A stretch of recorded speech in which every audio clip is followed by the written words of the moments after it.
What is going on, guys? If you know who I am, welcome back to the show. If you don't, thank you so much for tuning in. I am so excited for this episode.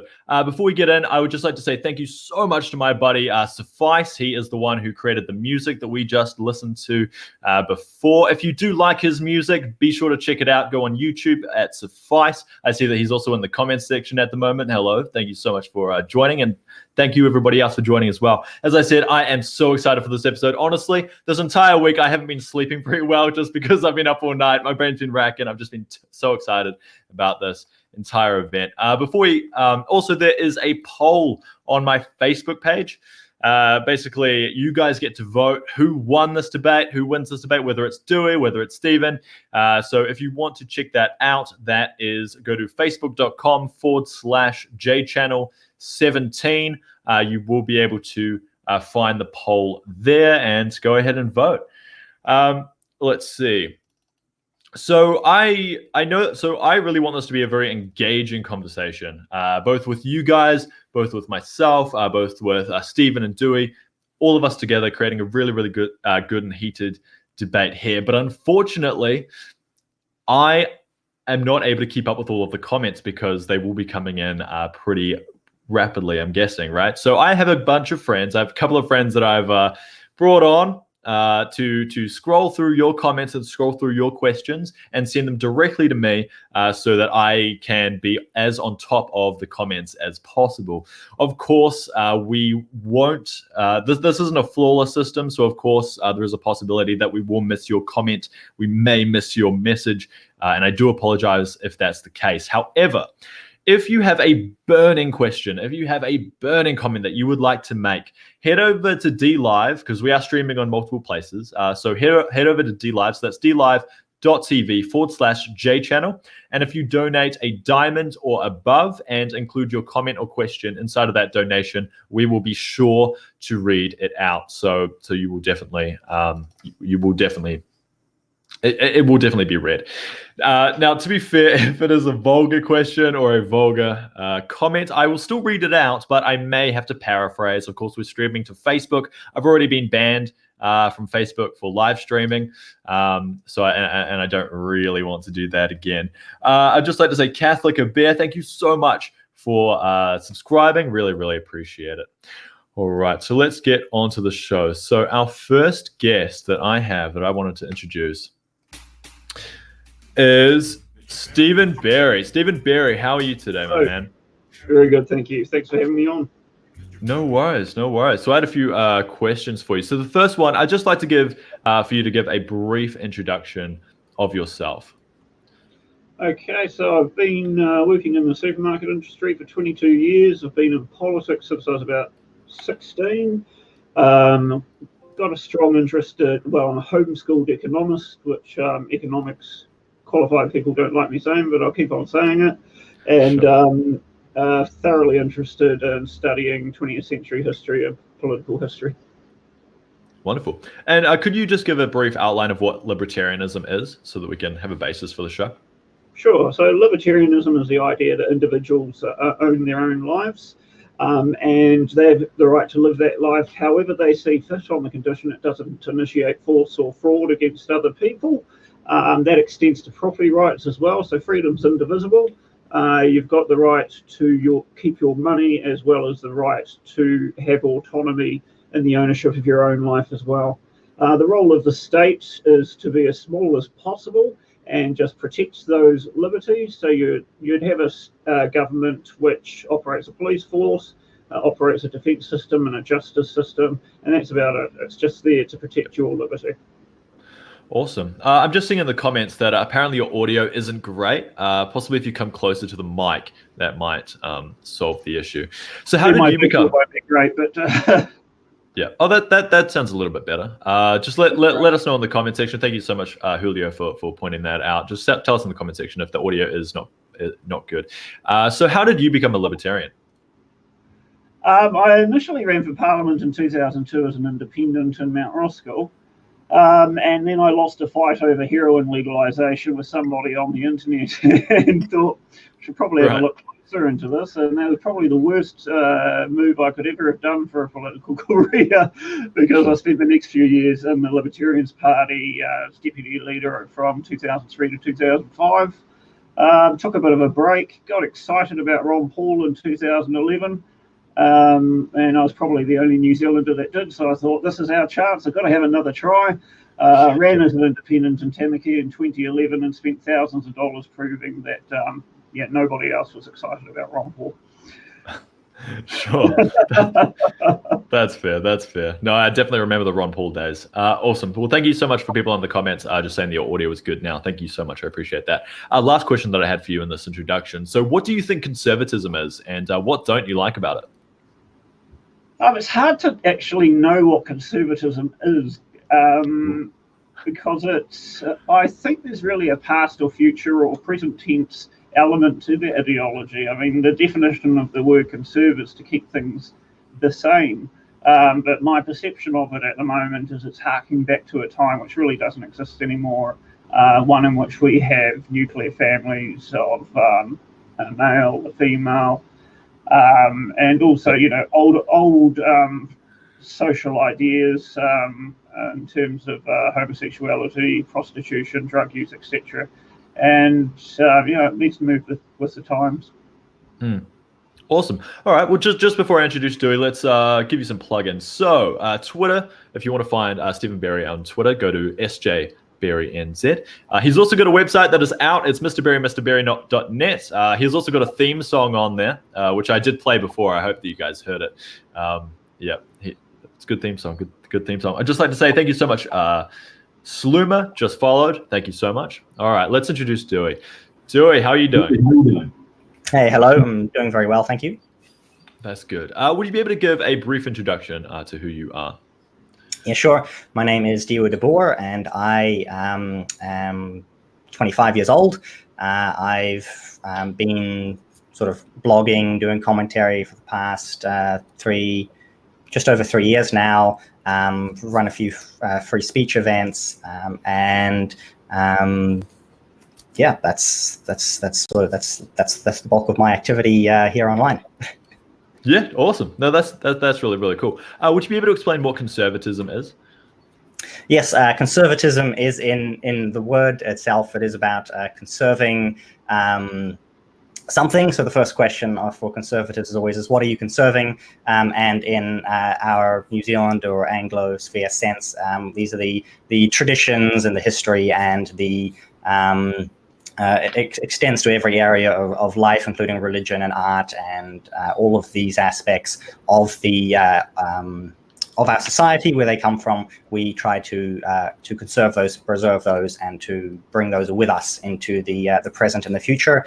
And we look at look at what's worked, what works, what doesn't work, and try to create and maintain sort of order. Really, is the core of conservatism there in avoiding massive upheavals and massive changes, and trying to not necessarily create utopia, but build a better society, with using what worked in the past. Perfect. I think that's a really, really good explanation. Thank you so much, Chuck B, for subscribing. Really, really appreciate it. All right. So how did you come to be a conservative in the first place? So I had a quite a history, an interest in politics and history. My dad was quite involved in politics, and actually more so on the libertarian side. And I like to do a lot of reading. I was very interested in the politics going on in America and in the UK. And due to my sort of literally conservative background in terms of family and history, I found myself actually more so drawn to conservatism than libertarianism in the end. So I've shifted much more so towards conservatism. Awesome. I think you gave a little bit of a spiel on the next question, which I had, which was, what do you think libertarianism libertarianism is, and what don't you like about it specifically? So I think Stephen Bear actually gave a good explanation about libertarianism in terms of it sort of holds up the individual as being the greatest, and the freedom of the individual, which is actually contrasted against conservatism, which focuses more on family and society as a whole, with the individual, fitting into that. And so what I found I didn't like so much about libertarianism was the fact that it doesn't have this anchor into the past. It overly focuses on the individual, I found, and especially as I got a family of my own, I realized more and more, hey, actually the family and the family unit is actually more important than the individual itself, apart from that anchor into a family and a society and a nation and a history and traditions. Awesome. So it's essentially too much liberty in libertarianism, perhaps, is the thing that I don't like about it, which may be something that is the opposite of what draws libertarians to it. Yeah, no, that's totally fine. We'll definitely be getting into those critiques and others inside of this debate. Steve Fox, thank you so much for following. So we do have our first question from the audience. Julio Garcia says, for this next segment, which is around the philosophy of libertarianism and conservatism, why have a state, and this is to Stephen, why have a state when libertarianism is opposed to the idea of a state? Libertarianism isn't actually opposed to the idea of a state. It's opposed to the idea of a state which initiates force against individuals within that state to do things against their will. The role of the state in libertarianism is purely about defending the liberties of individuals and their private property rights. And so that's why it's legitimate to have a state that has a justice system for dealing with people who commit crimes against individuals, a police system, and a military system to protect from aggressions from outside states. He's probably thinking more closely to anarcho-capitalism. All right, sweet. Dieuwe, do you have anything to say about that? Yes, in that, I think on the whole, libertarians are more drawn towards that anarchist side of things, where the individual becomes so important that the sight of a cohesive nation is actually lost. And it's probably a topic we'll get onto at the later point. But without the use of the state monopoly on force, so to speak, then you lose the ability to keep a cohesive nation of people who actually will work together and who have the similar values and similar ideas and similar backgrounds to keep your nation together. And you probably end up with a government that needs to get bigger and stronger to stop people from fighting with each other. Awesome. Stephen, do you have anything to say? Or are you good with that? No. We'll move on. Sweet. Well, the first question that I wrote down is for you, Stephen. So many people, and this is actually exactly in line with what we've been talking about. So many people critique the libertarian philosophy due to its stance in saying, as long as you aren't infringing on other people's rights, you should be able to do whatever you want. Under the libertarian philosophy, do you recognize the butterfly effect and that people in society can be negatively impacted due to your words and actions, even if it doesn't infringe on their rights directly, and that can have a destabilizing effect on social cohesion? Well, it's an individualist philosophy. So terms such as social cohesion, community, society, these are all abstractions which we've developed over time as, I guess it should really just be a description of the collective of people within a particular region. But we've gone too far, especially in terms of having very large left-wing governments through the 60s and 70s, which placed the rights of society and community above the rights of the individual. And the greater good was the most usual phrase you would see uttered about those times, but the greater good always means the individual bad. If the greater group needs to all earn the same incomes so that everybody gets an income, the individual bad is that there's no incentive to improve or make your life better. So when we start talking about community or society as anything other than a abstract description of a collective of people, that's when we start seeing the real the violation of rights of libertarians. Now, I could say I guess I could say some naughty words about you, and that would have a negative effect on you if you're a bit sensitive. But it certainly hasn't violated your rights. Sure. Do you have anything to say in terms of that? Yes. In that, conservatism today especially tends to favor free speech a whole lot more. But there used to be, and definitely there can be in conservative circles, more of a tendency towards arguing that, for instance, speech that destabilizes the country, that destabilizes social cohesion, is actually considered to be damaging in terms of crossing the line of breaking down social cohesion, so that you get, say, for instance, incitements to riots, or the famous race riots you've had in America or Singapore or other places around the world. The more conservative governments actually tended to say, actually, okay, well, this is a step beyond what may be considered normal dialogue, and you're actually pushing people into violence.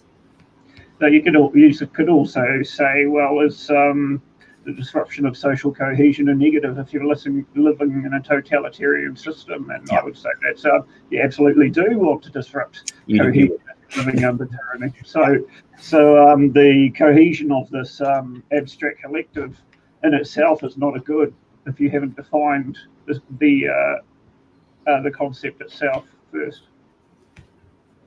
Yeah, no, that is totally fair. I think moving this away. Oh, sorry. Did you have anything? I was going to say that is fair in that.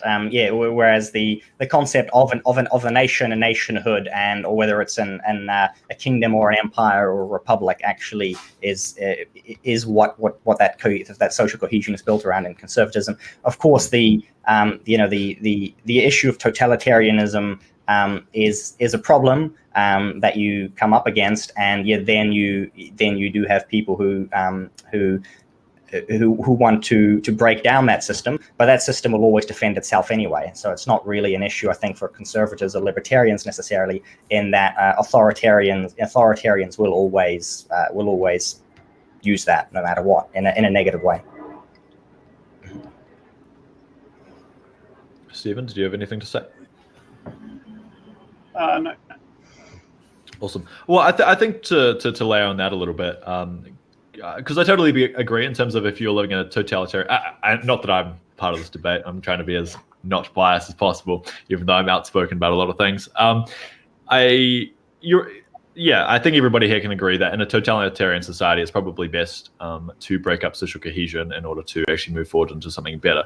But I mean, so I'll give you an example of something that I was thinking about in terms of something that I believe, and I think you both will probably agree with, is breaking down social cohesion, even though it doesn't damage anybody's rights. So the one that I came up with is that many people will say that people dressed in BDSM attire at gay pride parades, which is supposed to be family-friendly events, does have negative impacts on children, like sexualization of children. Of course, no rights are being infringed here. And in a libertarian standpoint, as far as I understand it, is that as long as rights aren't being infringed, then anything should be a go-ahead, right? But in this case, I would argue that, and I think most people would, that is having a negative effect on children and society, therefore. But there's no rights being infringed. So do you see that as, and then that would destabilize social cohesion. So do you see that as an issue? I can take that first, maybe, because from the conservative perspective, definitely. So these are often called vice laws, but these are, in a sense, very conservative in that public drunkenness, nudity, people doing drugs in public, people doing these things in public that are not necessarily hurting anybody else. You always have these laws in conservative societies because of the indirect impact that they have on people, and these laws, generally speaking, are, of course, for the public sphere. And sometimes they extend into private, and that's a different debate. But yes, so definitely, generally speaking, conservative societies will have these laws against, the way we'll have, in a sense, some sort of dress standards, some sort of public speech standards, some sort of public behavior standards. And if you break those standards, then you will get yourself in trouble. And that is definitely an aspect of conservatism that you have. And I suppose I could also add conservatism is contextual in what you're trying to conserve. So we had the question before about the authoritarian regimes. Those have that conservative element where they are trying to conserve their authoritarian, even if it's a brutalistic state. So that's where you see that overlap. And of course, we need to remember that in the New Zealand sense, we have an English basis for conservatism, which is a lot more freedom oriented, a lot more, has a history of democracy. And so conserving democracy and conserving freedom, conserving people's freedoms are a big part of conservatism in the English and New Zealand context. Yeah, I mean, in terms of activities which are a bit controversial but aren't violating rights, the good part about this libertarian system of non-aggression principle is that it's very objective. You know if somebody's initiated force against you or they haven't.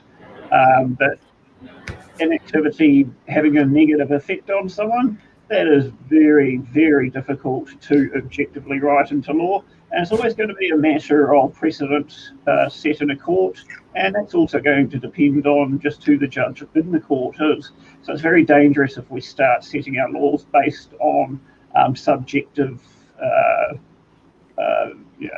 preferences. As opposed and that's what we have with common law. Common law is basically what you're describing here. That's what we have in New Zealand, is that conservative history of common law and case law, and these perhaps rather subjective laws about decency that are then developed over time via the court system, actually via specific cases.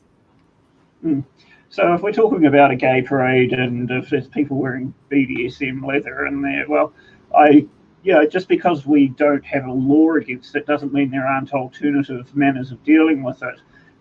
If you're a person who believes that's damaging, and that's why we have social media and social sanction, even for people who say very controversial things. I mean, in terms of freedom of speech, you and I have both attended the same free speech rallies and given very similar positions on it. How it is a foundational aspect of a free Western democracy. But of course, the alternative there is not using laws to shut it down, but using social sanction and exposing the behaviour itself to the wider country as a form of pressure, as opposed to using legal outlets. Sweet. Did you have anything to respond to that, Dieuwe? No, that's good. We can carry on.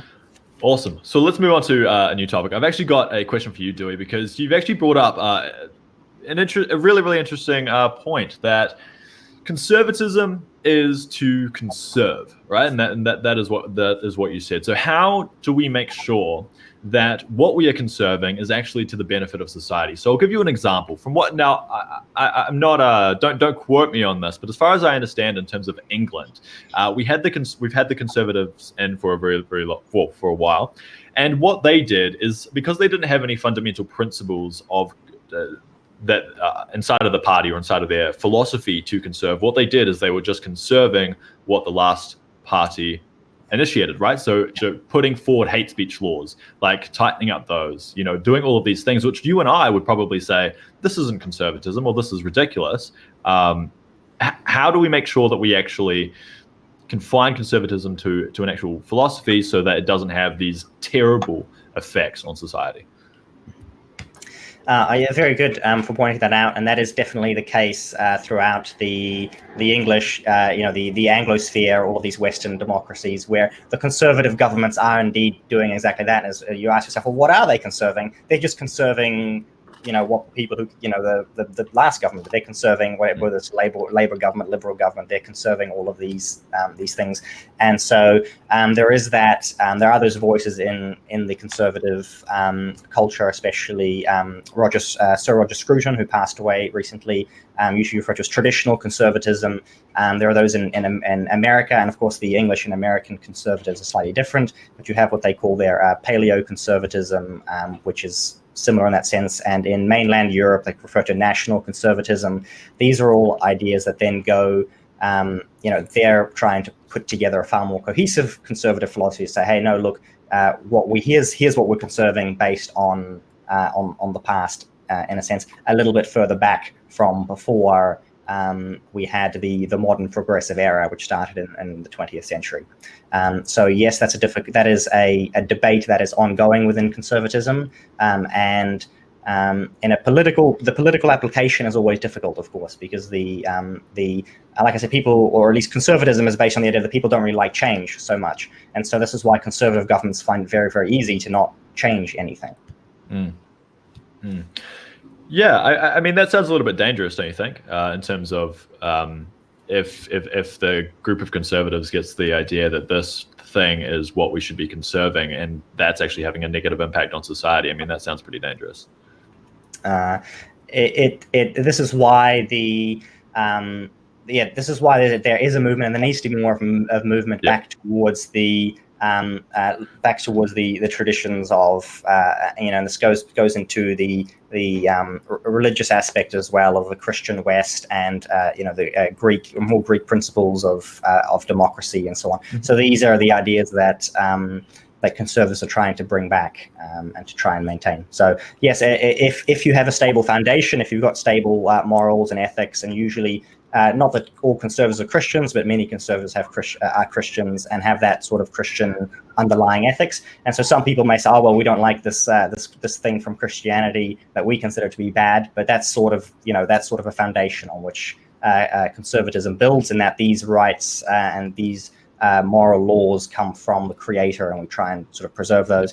And actually, libertarianism has that in a similar sense, where libertarianism comes from classical liberalism, which had the same thing, where it said, well, these are the God-given rights that we're holding on to. So conservatism is trying to today put that blend together of the classical conservative and the classical liberal ideas, and saying, hey, we can get the best of these and we can conserve those, and then we have a more stable foundation, rather than saying, oh yeah, we're conserving what the last government did. Mm-hmm. Do you have any comments there, Stephen? Yeah, it's interesting that Dieuwe brings up just what conservative can mean in different times. I mean, in 1980s Russia, if you were wanting to maintain the USSR, you were a conservative. If you wanted to reform it, you weren't. So it's probably what makes it very difficult to define it. And it'll mean different things in different places at different times. And that is an important thing to keep in mind, in that sense. Libertarianism is far more rigid and universal, in that it is something that tries to be applied everywhere at the same time. Conservatism is adaptable to people's traditions and people's cultures, and ideally, of course, you are trying to conserve a solid base, a solid base of ethics and morals. But if conservatism is going to mean communism sometimes, maybe it needs to be looked at a bit more. I think that is the first time I have ever heard libertarianism being called the rigid one when it comes to conservatism.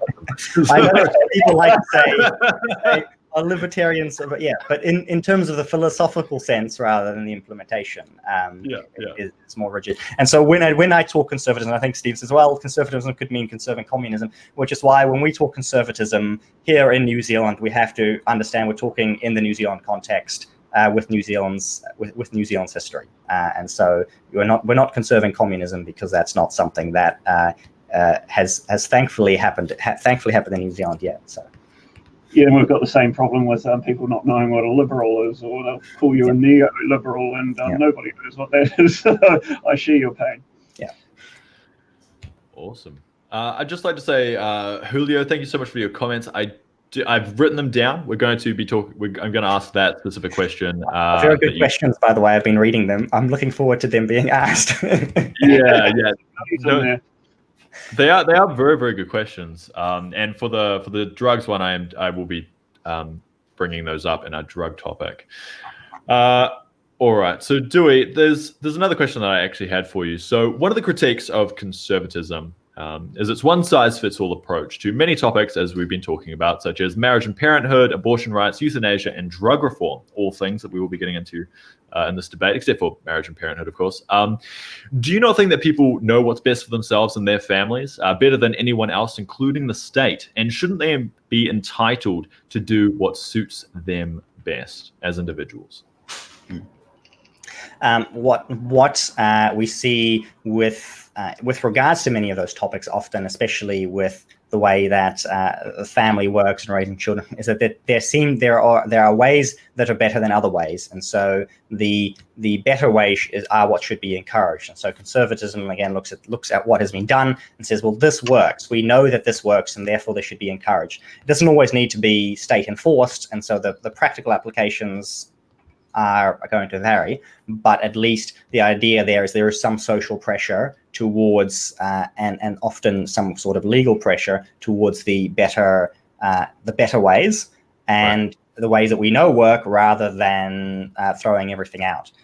So that does sometimes result in repression of people trying to do different things, but it doesn't have to be that way. But that is definitely something that can happen. But the idea that yes, the individuals should be free, but I don't think that the individuals necessarily are going to come up with better ways than those that have been established already in terms of the basic structure of society. The reason that society has run that way for a very long time is because it works. Do you have anything on that, Stephen? Yeah, I love Margaret Thatcher's phrase that there is no such thing as society, there are individuals and there are families.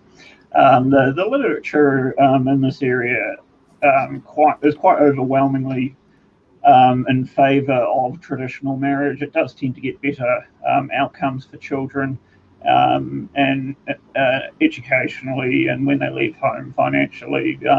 Yeah, there's no denying that the traditional family system is most effective in most cases for most people. But that doesn't mean that the freedom for individuals to do something that is not that model should be impacted at all. And I prefer the idea of millions of free individuals being able to come up or attempt to come up with something that works a bit better. We're all different, so it may work for some, it may not work for others. But to say that there's a monopoly on what we know is best, and it always has been and it always will be, so that's all we're going to do, I think is very dangerous for a country, especially in these fast changing times in the 21st century. Awesome. Do you have anything to respond to that, Dieuwe? No, we can carry on at this point. Awesome. There's actually a really good question by Marcus Tamara. Apologies. Good career question for Dieuwe. NZ is not England. We are a colonized state with real social issues with Maori. How does conservatism address this? It's a really good question. I like that question. Conservatism and the overarching, Anglo sort of Christian heritage and culture can actually, and what's generally referred to as Western culture, so can actually be applied very effectively throughout the world, and that's what happened with colonialism. And the outcomes for Maori were actually improving very, very well, and actually embraced and adopted a lot of these. A lot of this English culture, and we see that early on in colonial history in New Zealand, especially where a lot of the Europeans who were living here were the sort of the brigands and the people trying to escape from law and order in England. And we see, for instance, literacy rates among Maori were very high at one point compared to Europeans and so on. So these social issues were being addressed, but then what happened in the 20th century it was the adoption of the socialist approach, which that's what I believe should be looked at in terms of what's been very damaging to Maori. And I think that that conservatism does have the answer to the social issues that Maori are seeing, and that what the left in general and socialism is offering them, that's what's actually maintaining the, if you have intergenerational welfare, if you have if you're being encouraged to go back to these old ways, like to decolonize, that is actually harmful, I believe. And that the Western way of life actually is adaptable for everyone, and that it actually will improve outcomes. Do you have anything to respond to that, Stephen? Yeah, it's hard to respond to questions with all these little buzzwords which are just trendy at the moment, but nobody defines. I mean, decolonisation, it sounds like you have to shit in a bag for the rest of your life. But the issues for Māori, the problem with that question is, how does conservatism address social issues for Māori? And libertarianism would say, well, the social issues are because you're asking someone else to solve your issues. If the government is your problem, the answer is you're the problem. Every one of us, no matter what our difficulties in life, I'm sure we've got all sorts of reasons why we could have not achieved well, whether it be mental health issues, drug issues, criminal past, whatever.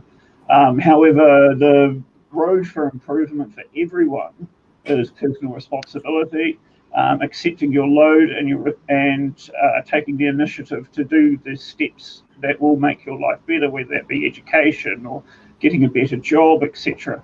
Now, personal responsibility is harder for some people, no doubt. I mean, if you start off in a very poor family that lives off welfare versus, I don't know, middle class white males, if you want to be facetious. But ultimately, the process to improving is the same. It's taking responsibility for your issues, taking responsibility for finding solutions, and working towards those solutions. If you're waiting for the government to do it, you're never going to improve. I do think there's an issue there around the whole just letting individuals try to solve their own problems. Is there are many people who get trapped in they're addicted, so they're essentially enslaved to alcohol, enslaved to drugs, enslaved to welfare. And if you just leave them alone and just say, oh, well, you'll find your way, you get to try by yourself to try and find your way to a better life. Far fewer people are going to do that the libertarian way, so to speak, than if we were rather applying a more conservative way, which is to say, actually, here's the path you can take that we can lay out for you and help you along and say, this is actually going to be better for you, and to help kind of prod people along that way to go back up out, to go back up out of the darkness and to get away from these vices and these addictions, and to provide a more rigid structure to get out of the hole that they're in, rather than saying, oh, well, you could pull yourself up by your bootstraps and you're free to do whatever you like, and eventually you'll choose the right thing. It's going to be far more effective to lay down a set of rules that people can follow.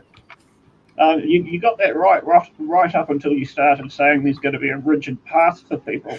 I'm a recovered alcoholic, have been for several years, and I didn't stop until it got so bad that I wanted to stop. And if people do not want to stop, you can lay out all the programs you like. If they're not interested in following them, no amount of force is going to make that acceptable. People need to make that decision for themselves. But then once they do, let's help them along the way. There's voluntary charities throughout New Zealand that do this very thing. But nothing in terms of addiction is going to work until people want to improve. Do you have anything on that, Dieuwe? No, we can carry on. I think that's fine. Awesome. Well, I did actually want to continue that conversation that Marcus brought up. I mean, so to you, Dieuwe, does conservatism have a right to go and replace another person's culture or another society's culture, even if it would be better for those people, objectively? Historically speaking, that's actually what conservatism and especially in the English sense has done. What we refer to as the Anglosphere countries, England, Australia, New Zealand, Canada, America, are basically the most prosperous, wealthier countries in the world. You've got Singapore and Hong Kong as well, these outposts there. You had some in Africa until recently anyway that were doing very well. And this was sort of mocked, and is still mocked today, but that was sort of the idea that at least the English conservatives had was, hey, we can actually go to these people and we can share our religion with them and sort of show them how we build our society, and then they can actually come on board and join into this. Sometimes a little bit too aggressively and too much force was used. I'm not saying this was like perfect and all rose, this was wonderful and lovely and everyone loved it and it was great for everybody. But looking back at it in the long run, this is something that did work. And so I have no particular objection to it in that way. I get, of course, that not everybody might want to be a part of that. But again, that is something that conservatives have done and has worked well. And so it's sort of the idea that you can export conservatism, and especially the English did that. They exported their conservatism around the world, and it exported very, very well. Awesome. Do you have anything to say, Stephen? No, go for it. No. Go ahead. Awesome. I'd just like to say, Daniel Tither, the reason that you're not seeing any questions is simply because we're streaming to multiple platforms, and you won't be able to see the questions that are coming through on DLive or on YouTube or anywhere else. That's the reason for the confusion. I did have a question for you, Stephen. So based off of something that Dieuwe said, in terms of conservatism, it looks like conservatives will give every single person a roadmap to a better life for themselves, whereas libertarians sort of just rely on the free market, that they're going to that somehow they're just going to find the right information to move themselves forward. And I think that is a really big issue, right? Because we have a finite amount of time in our day, right? We don't have enough time to scour through every single study, every single way that everyone else has tried to solve this issue or try to solve a problem, and which means that people may end up going trying out subpar paths when there are better paths that conservatism could have just sent you down in the first place. Do you see that as a problem? Well, libertarianism is a political philosophy. It's not a philosophy about how you live your life. It's a philosophy about the framework in which government operates, and that framework is you own your own life, you own your own property, you're autonomous in your own personal sovereignty. The government's just there to make sure there's a structure in place to protect that, which is through operation of police, military, and courts. There's no reason why any number of philosophies charitably communicated, Buddhism, Alcoholics Anonymous, the number of Narcotics Anonymous groups, and there's dozens and dozens of charitable organisations that have theories about how they can help people who come to them. And in a libertarian system, there's really it really takes out the limits of just how you can try or how many different variances can be tried or attempted. And I'd rather let 3 to 4 million individuals work this out and experiment with it than one government determine it. Do you have anything to respond to it? I think the idea, of course, is a libertarian being purely philosophical in terms of government, because of course the personally applied libertarianism would be called libertinism, which of course is the idea, is if somebody were to go through and enjoy all of their liberties to the full extent, that would be called a person is called a libertine, someone who lives an immoral and decadent life. So conservatism does focus more on how it can be applied to you yourself, how you can live a conservative life, and that's where you can't answer those questions. And often the law is used. Inevitably, what happens is, in terms of what becomes social norms, they sort of become law as well. That's rather inevitable. I think why libertarianism struggles in terms of being applied, like why it stays in a sense small and doesn't get much traction, and like there's no libertarian countries around the world, and that people find it very difficult to latch onto the idea of saying, oh well, we shouldn't be governed, right? Everybody wants to, or almost everybody wants to govern someone else, or wants to see they want to see the people around them being governed. And I think conservatism handles that well. It handles those hierarchies. It handles that order well, that everybody wants to see everyone else around them be governed, and it's able to work with that well. And of course, libertarianism becomes too scary for large applications often. It's hard to convince people. It's easy to convince people they shouldn't be governed. It's very hard to convince them that the person next to them shouldn't be governed. Yeah, that's right. And I mean, I think the best the Libertarians Party ever did in New Zealand was about 0.3% back in 1999. But one of the many difficulties if you're trying to convince others to take on a libertarian message is you're selling them freedom, which they already think they have. And you're selling them a means of government, not an ends. The New Zealand Party in '84 ran on a slogan of freedom and prosperity. People were really interested in the prosperity, didn't care about the freedom. They thought they already had it. It's like trying to sell sand to the Saharans. you have anything to respond to? No, that's fine. Awesome. I'd just like to say, I'd just like to say, Origin, that is a great question. We will be getting into that when we get into the migration part of this topic. All right. So, Dieuwe, of course, you want to preserve our culture. Stephen Berry, I don't want to put words in your mouth. You want the free market to dictate the culture going forward, right? No, yeah, you'd be putting my words in my mouth with that too. Okay.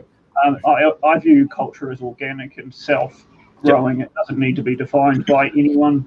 The individuals within their family groups and their friends groups, etc., will behave in certain manners with each other based on certain standards which they've negotiated amongst themselves. So culture is organic. Sure.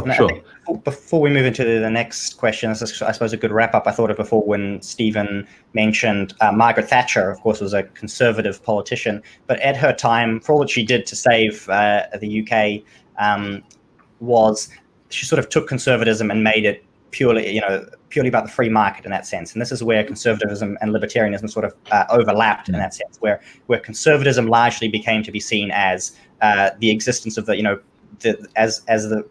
pursuing the existence of the free market and not really caring so much about the social issues that conservatism used to be more about. So that's why for the past 50 or so years, you see this thing where people don't really understand the difference between libertarianism and conservatism because they think that everything is just about the free market. And so conservatives are kind of recovering from that sort of decimation where conservatism became purely about economic survival, because that economic survival was threatened. And now there is more room to look at cultural survival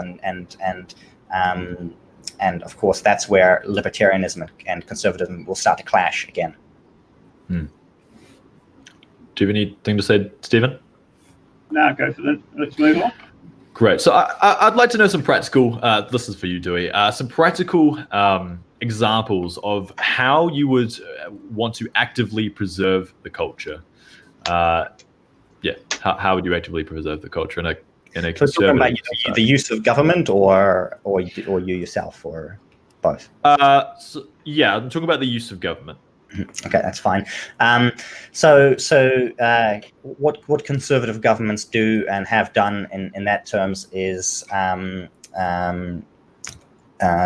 probably, you say, for instance, the ways that we look at preserving traditional art forms and architecture and other forms of what society actually looks like, the preserving the structures of government, so the democratic systems, especially the Westminster parliamentary democracy that we have, looking at preserving the freedoms of speech and people's liberties, and that's sort of where the government's role heavily is. There probably now is a case where we're seeing conservative governments for instance, in Europe, actually, for instance, subsidizing families. So saying, actually, if you have so many children, bring the birth rates back up in these countries that have now birth rates of 1.3 or less children per woman, because of the damage that, in many cases, communism has actually done to these societies. You see some of these governments encouraging religion or encouraging Christianity. You see the way they teach the education program, again focusing on traditions and things like that. Whether in New Zealand we'd be in that dire straits, I'm not so sure about.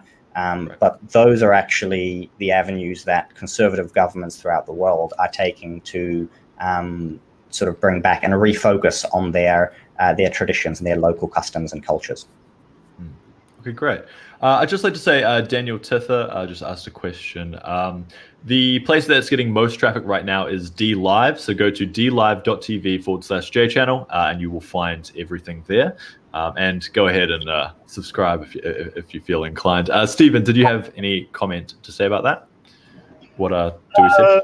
Yeah, I mean, it sounds a lot like Dieuwe's talking about addressing cultural lessons and etc. as young as possible with children. That certainly makes sense, especially, it's the parents' job really, isn't it, to bring up their children to learn how to behave in an acceptable manner in society and don't steal off people and work hard, etc. The educational systems being run by the state are a real concern to me.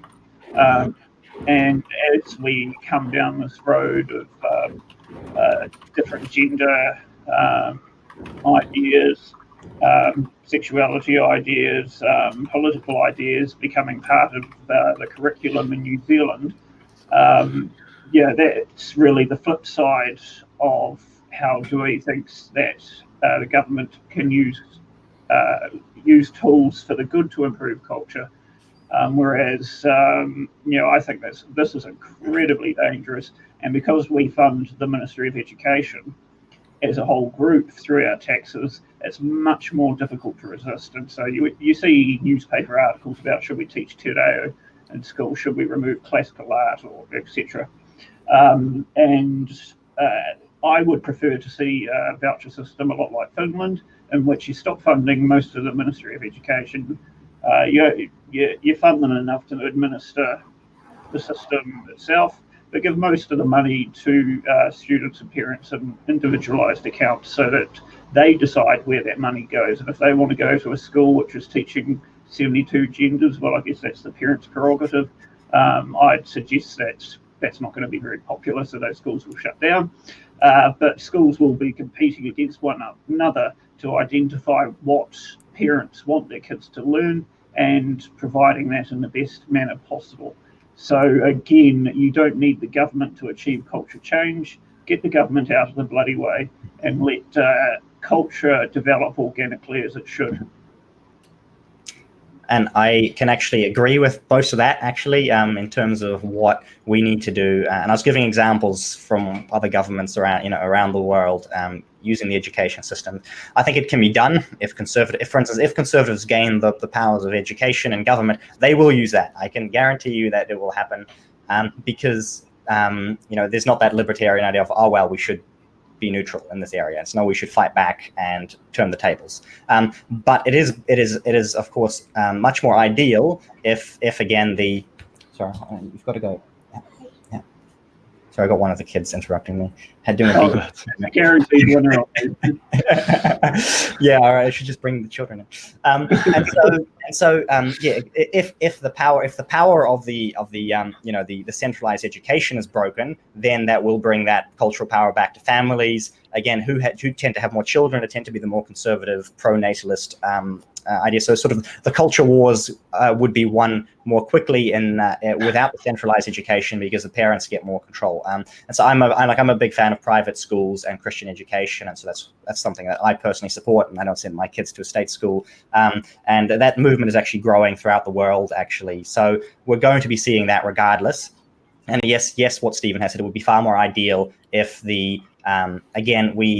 generally speaking, most people, and this is something conservatives can embrace more easily than libertarians, most people want sort of free education where everyone is guaranteed a standard of education, and that the government should interfere in that. And that's something most people just believe in, even though libertarians don't like that. Good luck convincing people of that. The good middle ground there in that sense is, okay, fine, the parents get the money that they have to spend. They get to choose what schools, what types of schools, what these schools are taught. And I believe that actually for conservatives, until this happens, because it may not happen, is actually you do need to get more involved in these local private schools or homeschooling or any other kind of situation that you can regain the control of the education, especially of your own children. That should be the focus, definitely. Mm-hmm. Stephen, do you have anything to comment? No, it looks like that we're both arguing essentially the same thing. Same thing, yeah. Just different ways of doing it, really. But yeah, absolutely agree. Culture, whatever you want it to be, these things become ingrained in children in the first few years, and so if you miss them at that stage, the education system will catch them. And right now, that's not an education system I want to see imbuing culture into children. So in terms of, to continue on that point, should there be fundamental things that a school should teach? I mean, in the current context, you want your children to be able to read and do mathematics. So you're going to have some government regulation in that's terms why I of think that. libertarianism would struggle there, because it says, well, government shouldn't be running education, and so they would find it hard to set a minimum standard of education. Yeah, and we wouldn't. Mm-hmm. I mean, obviously, there's things that I think are very good ideas to teach in schools, but what's the point of me waving a flag for that when I think the best ideas will come through competition amongst schools for students? And I think the criticism that no matter who it is, we'll throw at libertarians in this case, is okay, but you've got that portion of the population of useless parents who are not going to be educating their children, and so essentially we have to force them to some kind of minimum standard of writing, reading, and arithmetic again, so that they hopefully, when they grow up, don't end up being that useless. So it's kind of sort of breaking the cycle, right? So breaking the cycle. So if there is, so that's why. So the forcing of minimum educational standards, and historically speaking, conservatives have taught, again, civics, which is something that's usually missing from the curriculum, is how to be a functioning member of your society, how to embrace your culture and your nation, and how it's governed, and how to be a part of that is actually considered to be a very important part of a conservative education. Yeah, and the idea of that in a public school scares the shit out of me. Did you do social studies at high school? We must have all done social studies at high school, or am I too old? Yeah, I went to a right-wing school, so it was very good. I remember being taught how nuclear weapons were not needed in Japan because the war was already won, and how 90% of the population owns 10% of the wealth, and we need to fix that, etc. in social studies. So. And I think but that's something that's hard to fix when you can't convince people that the governments shouldn't be involved in these things, which is why I think I had a question I could answer, even though it hasn't been brought up by James, but saying something, I can't find it right now, but will conservatives end up creating these tools and for social order and stability, and then they end up being taken over and corrupted by the left, which basically that's what happens. But I also believe, in a sense, that may be an inevitable cycle we have to accept, because you cannot convince people to give these. You cannot convince enough people to give these up. I don't believe that you can convince enough people to give these things up. So the best we can do is make them as robust as possible, use them as sparingly as possible, and set them up, and especially focus on that family cohesion and family empowerment, and making sure that we have more flexibility in how well parents can raise their children, or are encouraged to form families and have children, and so on. That's probably the best we can do there. And yes, conservatives do, in a sense, have to accept that the systems that we build will eventually be corrupted, and that perhaps is an inevitable thing that cannot be avoided. Yeah, and I just in quick response to that, we have very few checks or balances in our parliament. We've got a unicameral legislation, so it's just one level of legislative body, 61 votes versus 59, that becomes law. It goes to the Governor-General, who has no discretion whatsoever. If legislation breaches the Bill of Rights, the Auditor-General mentions it, that doesn't stop it becoming law. Mm-hmm. So in that sense, yes, you're right, it is dangerous that no matter how good a system you put in place, if you're a conservative or libertarian government, in the current democratic system, someone else can overturn it in an election. So you need a constitution which is very specific about what a government is permitted to do. The US operated like that for quite some time, up until the mid-1850s.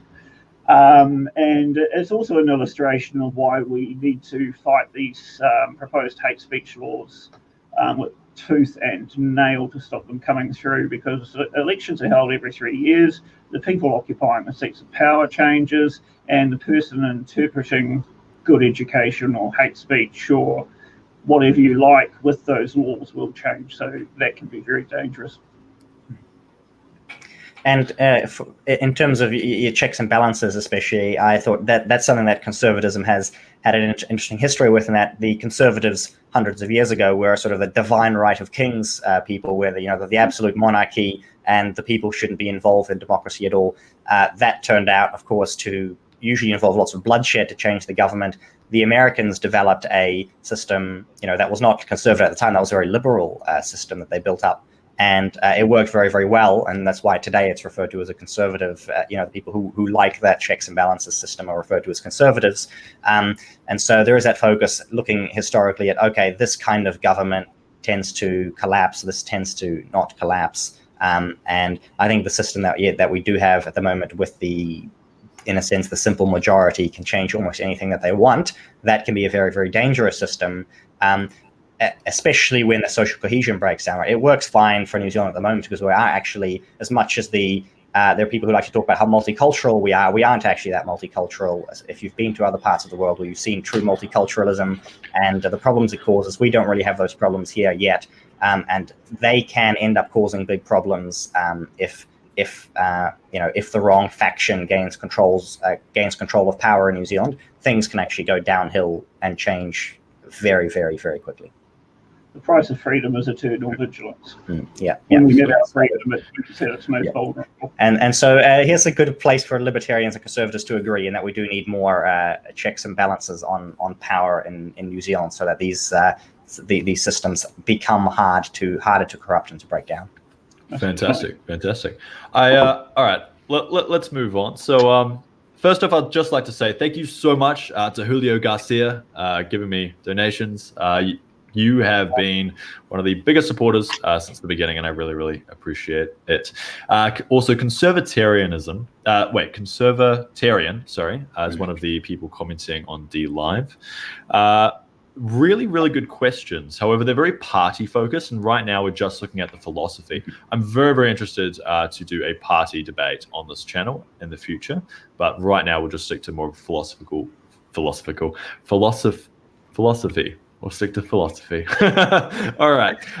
So the next question comes in from Robert Calvert, and he asks Dieuwe, can conservatives claim to be pro-liberty when they want to use the state to enforce conservative values like tradition, family, and religious faith? Very good. I was hoping we'd get this question, actually. Oh, really? Because and especially conservatives today talk about freedom, so we want to defend freedom and liberties, but what's usually not meant in the in the same sense that libertarians talk about these liberties, because what I talked about these vices earlier. For instance, if people I don't know if we're ready to get into drug use and things like that, but that basically is one of these questions that goes into drug use to say, well, yeah, you should be, you should have the freedom to use drugs, but at the same time, the damage that they cause, the fact that they in a sense have little upside, what they do is they tend to lead people to a life of slavery, and slavery is not freedom. And so therefore, what people consider to be these freedoms that inevitably, basically, almost always, and I know that there are always some exceptions, but that basically always lead normal people into what is a life of slavery. These things are not considered to be truly true freedoms in a conservative sense, and therefore, when we talk about defending freedoms and liberties, we tend to avoid these vices that lead people away from freedom when they use them. That's a very, very good. I like that. Stephen, do you have anything to comment? It's not slavery if you choose it, is it? But you start off, but that's the problem with libertarians. It's kind of like you can choose slavery, but then you're stuck there. And that's where conservatism likes to draw that line to say, well, people end up becoming enslaved to these things. And for instance, a typical question libertarians would get, well, can you sell yourself into slavery? And sort of libertarianism was kind of like, yeah, well, it's kind of okay to, if you voluntarily sell yourself into slavery. Well, it's not slavery, it's voluntary. Yeah, but conservatives tend to say, no, that's the line that crosses the line where you cannot give up your freedoms. You cannot, and that perhaps is the absolute rights. And we'll get into this with I'm sure questions about abortion and euthanasia will be coming, but your rights that you have, the way the conservatives view these rights is they are given to you by your creator, and they are held by the creator. So they're God-given rights, but you cannot revoke them towards yourself. So you should not be able to do things that revoke your own freedoms and your own liberties. And so the conservatism will actually stop you from crossing that line. That's sort of, at least try to. Probably fail, but it will try to. Whereas I would argue that your rights are inherent, dependent on your ability to conceptualize rights, as opposed to maybe a lion, which no amount of debating over your right to not get eaten is going to make a difference. In terms of addictions, there is no addiction in history that man has not been able to overcome. And you can choose to take the substance, you can choose to get off the substance, but having the government interfere to say you can't take this substance because you will be making choices that we don't think are freedom, it's just contradictory. I struggle to understand any consistency in that. Awesome. So I'm just reading some more of the comments. Do you have anything to say, Dieuwe? No, that's fine. I think we can move on to more specifics in that area. Yes. I think that's what's probably going to happen. Yes, that is the next thing. First off, I would just like to say I am trying to take. I'm going to be both hitting Stephen pretty hard and both Dieuwe. I'm going to try and be as unbiased as possible. Because of course, as I said at the beginning of the show, I am outspoken about a bunch of topics, and I am going to try and be neutral. All right, so let's start this by going right into the abortion debate. So Dieuwe, so no one will misunderstand your position around this. Would you like to clarify it for everybody? Yes, in that I believe, and this is generally speaking, the conservative view, but I'm probably focused more on my own view in this particular case, is that the right to life is inherent. It is inherent to you at conception, and that cannot be revoked by anybody else or by yourself. And so, especially in the context of abortion, abortion ends a human life, therefore it's murder, and so therefore abortion simply should not be permitted. And that is the super short version of it. All right, awesome. And Stephen, would you like to do the same? Well, yeah, I am pro-life, but I'm also pro-choice. But I'm not trying to have my cake and eat it too. I can oppose the act of abortion because, yeah, it does end a human life, and that's I just can't find any way to justify that act. However, as a libertarian, it's not really my place to tell women what they can or cannot do with their own bodies. And, you know, while abortion is clearly wrong, it's a bit more complicated than that, because if we accept that life in the womb cannot be terminated under any circumstances, how far do we apply that across all activities in our social system? Can a pregnant woman not have one glass of wine? Can a pregnant woman, I don't know, not drive in a car for 9 months? What if you accidentally eat a green potato? I mean, those things cause miscarriages.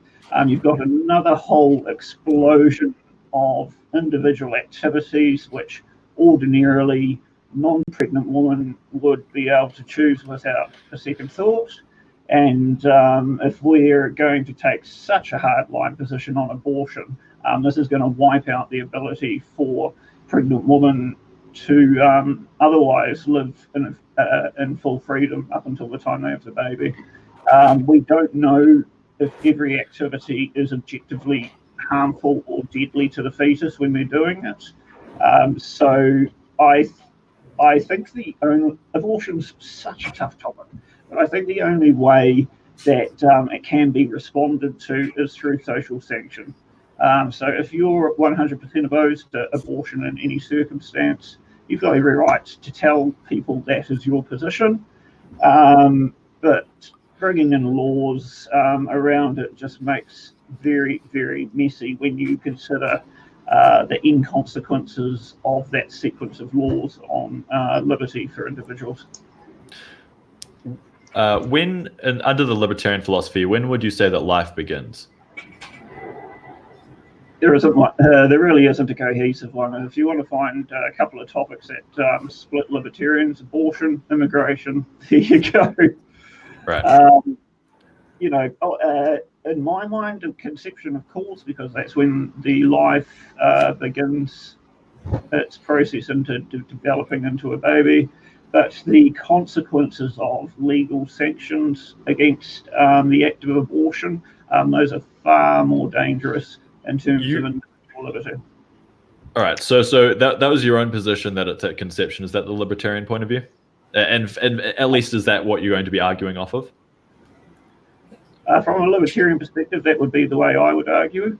Right. So if the fundamental right that every single individual has is the right to life, isn't that, removing someone's fundamental right if you have an abortion? If we're talking about the fetus. Yeah. I mean, because you said that life starts at conception, so wouldn't that be revoking people's rights? So complicated. But then you've also got to consider the other logical consequences of a complete ban on abortion, especially with children who are being raped, or incest cases, or cases where we know that the baby is going to be severely disabled to the point of barely being able to survive upon birth. You've got situations where you've got women who are pregnant with 6 to 8 children, which isn't that unheard of these days.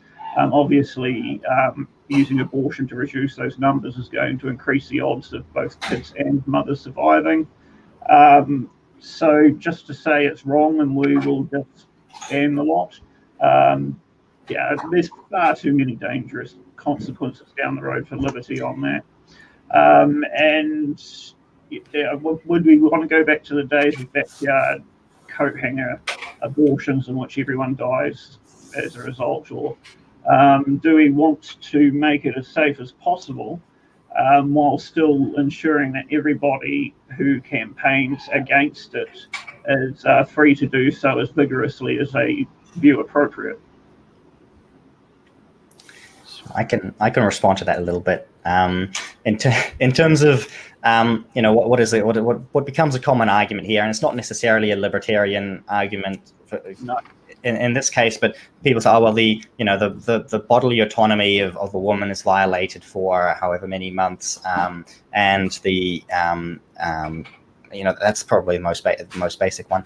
But as I'm a father myself, and I've got 3 children, like I have to go to work every day, right? And I have to earn money, or else they starve. And in New Zealand context, I mean, there's welfare, but in the overarching sense, I have to give up my own freedom. Why? Because I'm earning money and I'm keeping my family alive, and so I'm giving up my own body.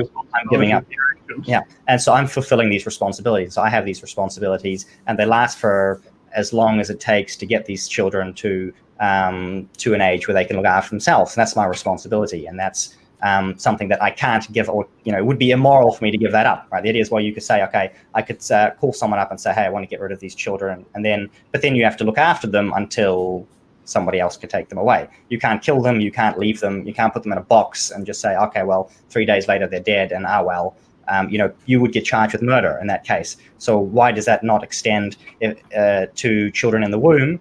And if it doesn't, how long? At what point do you get to the stage where it's like, well, it was in the news just a couple of days ago about the guy who wanted to speak at Sky City, who thought, well, we can euthanize disabled babies after they're born, because if we're aborting them before, and this is said, well, if you can abort a disabled baby a month before they're born, why can't you just abort them a month after they're born? If they're going to die, the arguments, they're going to die anyway.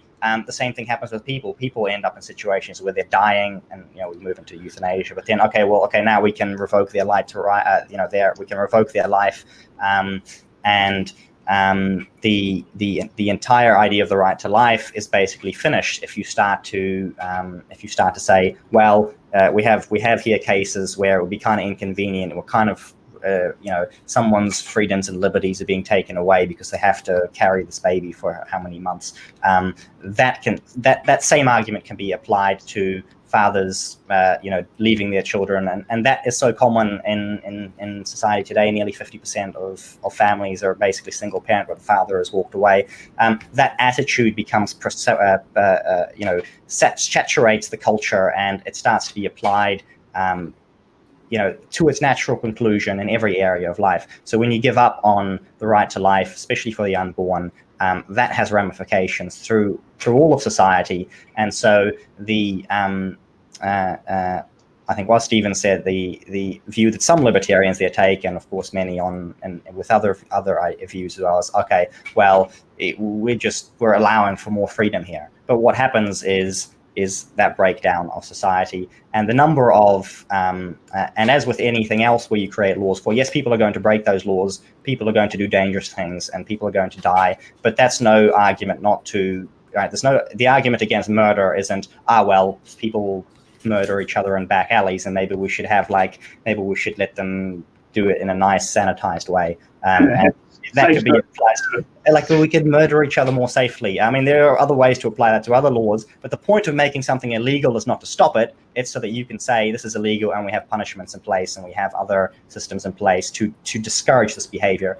Acknowledging that no law is ever going to be followed by everyone is the point of the law, and it's the point of the justice system, and so on. So I'm a little surprised at the point of something being illegal isn't to stop it, but okay. Well, you're trying to stop it, but you will not. The acknowledgement is that when you make something illegal, people will always still do it. There is that is basically has to be acknowledged. That's why there are punishments. But they will do it in a way that is much more harmful to the mother, and I guess the unborn baby's not really a concern by this stage, unfortunately. But the consequences of a ban on abortion will reduce individual liberty. It will make the processes unsafer. It will put single mothers into much more precarious situations, especially in terms of welfare. I'm glad that society's moved beyond the point where we put single women into hospitals and took their child away. So yeah, I mean, abortion is clearly wrong, but it's a bit more complicated than that. And a simple ban has so many outward consequences along so many sectors of individual liberty that, in my mind, would be even worse than the act of abortion itself. All right. I'd just like to say thank you so much to Kiz Cardassian, 2 diamond donations. Thank you so much. Also says based and the single mother to prison pipeline. Definitely agree with that. We do have a question from Beltic O'Bolin. I have mispronounced that. Can we agree that abortion is legal in the case of pregnancy from rape? How do you guys classify it around that? I don't see why that should make a difference, because the baby isn't to blame for rape. And that's well, I mean, that's basically already answered there by Stephen. That's the idea. Is one of the principles of justice that we have is that you don't punish the children for the crimes of their parents. Therefore, you cannot hold the baby accountable for the actions of their parents in that case. So no, you shouldn't have special except you should not treat people differently based on crimes that may have happened to them. I am really surprised by you two, but most of the time when I hear this question asked, people, waffle around with their answers, but you guys are straight to it. No matter what it is, it's a child. I've seen too many people waffle around this. I've seen hours and hours of people waffling around this. I'm sick of it. Fair enough. Well, good on you guys. I've waffled along to myself for enough thousands of hours to because it's a tough topic. That's right. I do have a question for Dieuwe. So why should a child have to suffer due to no fault of their own, where the parents either don't want the child in the first place and or they have to grow up in terrible conditions such as poverty, domestic violence, due to abortions being illegal? Why should we? Thank you. Yeah, I mean, the premise basically here is the sad truth that life is not fair and that you don't get to choose your lot in life. And so some people get it, some people are born millionaires and other people are born, with drug addictions because their parents, their mother did drugs while they were pregnant.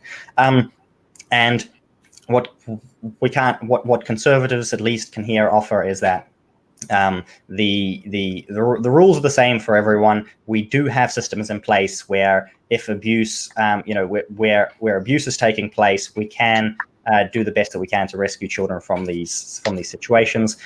But at the front, especially when this is related to abortion, it's the case of you can't say, oh, well, someone's going to end up in a bad situation and that's why they need to die, because you could then apply that to the people who are in those situations. You could then say, well, Maybe people like who are on benefits, who are being parasites, maybe we can get rid of them. Maybe people who are disabled, we can get rid of them. Maybe all of these poor children who are being abused by their parents, well, we just get rid of them. So you can never know for sure what kind of life somebody is going to live. And at the point at which you are sure, nobody would argue that that person now suddenly needs to go into, report for execution. Yeah, we don't shoot children because we think it's going to be harder for them. And yeah, I agree in that sense that if you're going to make abortion law, it shouldn't feature all those exceptions. It's legal or it's not. Awesome. All right. So, Stephen, I've got a question for you. So shouldn't people who consensually engage in sex also take responsibility of the risks that are involved with doing the action, such as having a child? They would have to define what taking responsibility for the risks is. Do you have to buy a bassinet and paint a smaller room blue or pink based on the possibility you might get pregnant? Well, the outcome, the known outcome of sex is to have a child, right? It's not necessarily the other stuff. Well, I guess it is. Okay, yep. But shouldn't they take responsibility for that? I mean, yeah, if they get pregnant, then I think morally they should take responsibility for ensuring that the child has the best life possible. I mean, if you've got a one-night stand that you horribly regret, then yeah, of course you're still responsible. But yeah, that question is very difficult to answer, because what is taking responsibility in this case? Do you draw up a contract beforehand? Oh, we've lost him for a second, folks. I will try and get him back. Do you have anything to say, Dieuwe, at the moment? No, I think we were at the end of that, because I think my answer to that question has already been given. So yeah, no, that's all good. All right, well, I'll move on to the next question. You do that, and then we'll try and get him back while I answer. We're in a different position now. That's good. Stephen, did you have more to say on what you're talking about? Should we move on to the next question? In terms of responsibility, yeah, we'd need to define the responsibility first. But yeah, if you get pregnant as a result of some actions which are logically going to be a risk of that, you take responsibility for it. But we haven't mentioned adoption once at all. So that's always an option. Mm-hmm. And this is a case, I think, where, again, not necessarily a conservative libertarian clash here, but adoption is made intentionally incredibly difficult. There are something like 50 adoptions in New Zealand every year. The waiting list is hundreds of people long. Same thing with foster care. The entire system is incredibly bureaucratic, and I might suggest it's perhaps intentionally so made difficult, so that abortion becomes the common option there, because adoption is not something that is essentially something that's suppressed by the government, and that's something that it will be very important to reverse. Both sides of this. And I believe that same-sex adoption has been legal for a few years recently. I know that the ideal literature still confirms that family with a man and a woman bringing up the child is the ideal situation. But in terms of same-sex relationship, I mean, it's a very complicated experience to be allowed to adopt. It costs a lot of money, and generally in same-sex relationships, you've got two professionals making very good incomes looking after one child. If the alternative is abortion, I think a couple of gay fathers would be a godsend for many children. I suppose on at least on the topic of adoption, generally speaking, conservatism is actually opposed to even single parent adoption as well, in terms of that parent should be adopted by a father and a mother, and that the focus is actually on children having a father and a mother. And I believe we could get there, I think, with if we broke down the restrictions around adoption and actually made the process incredibly streamlined. I think we could get to the case where we don't look at foster care and abortion as a as something as systems that are there just because they're there. Yeah, and children need some form of stability in terms of just, even the rules or the culture that's going to be embedded in them as they grow up. If they're going to new foster parents every couple of years, that's very disruptive. And so again, I don't think that conservatives and libertarians are going to disagree on how we fix adoption systems and so on. Especially the answer, of course, is simply it's become far too bureaucratic, and it's like we're and I think it's an old Margaret Thatcher line, perhaps, where or Ronald Reagan line around, you create a government department to solve a problem which ensures that the problem will never be solved, and that's definitely the case with the adoption system. Sure. All right, something more controversial, James. Yes. Well, I've actually got an even more controversial. It's going to be immigration question. Same topic, but a more controversial question I have for you guys. First off, I'd like to say, Dustin Newcomb, thank you so much for following, and Pierre Bear, thank you so much for following. All right, so an interesting angle that I don't see the mainstream media talk about really ever is about the rights of the father. Currently, around the Western world, there is no consideration for the male's wishes in terms of the law. In the respective worldviews of the ideologies you're both representing, once you consider the fetus a child, which you both do, as you said, at conception, should the father have a right over the unborn child?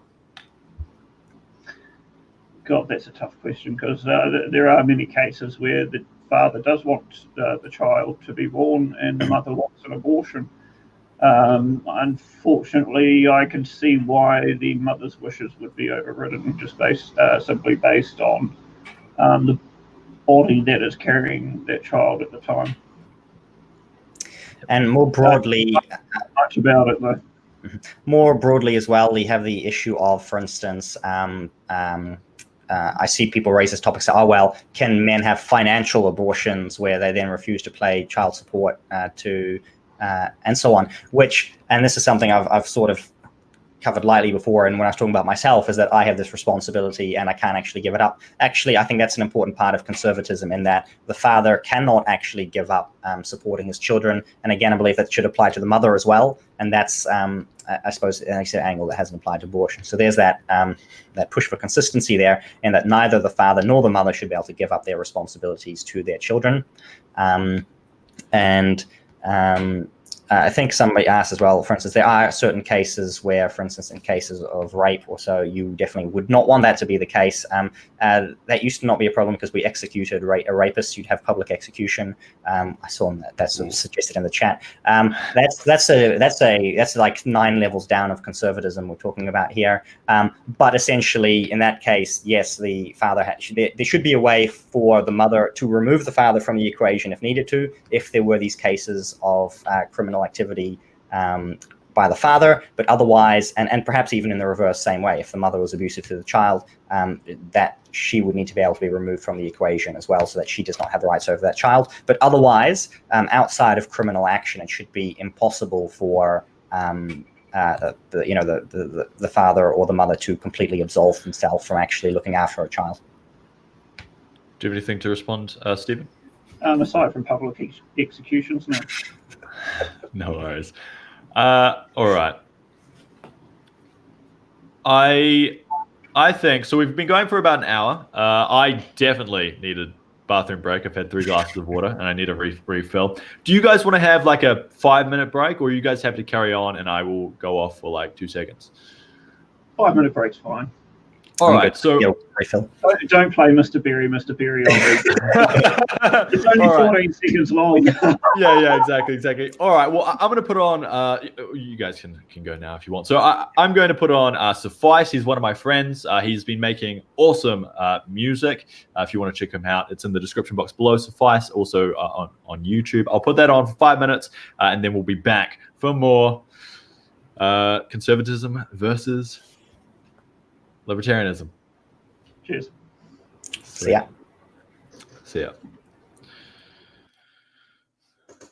All right. Let's make this happen.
Cool. What's going on, everybody? Welcome back. We'll get back into the show. Thank you for allowing us that little break. Let's re-invite Stephen Berry and Dieuwe Boer. Awesome. All right, let me just pull up some questions. So now we're going to be going into the topic of globalism versus nationalism. So, Stephen, would you like to say what what libertarianism falls under, whether it is more of a globalist or nationalist category? I had real difficulty with this one, actually, because the conservative-minded or the alt-right like to go, oh, those bloody globalist slaves to the UN, etc., etc. I've got no idea what globalism is, other than a slur that is used against me, like Nazi and all sorts. So maybe Dieuwe would like to start on what globalism is and what globalism is. Tell me how bad I am.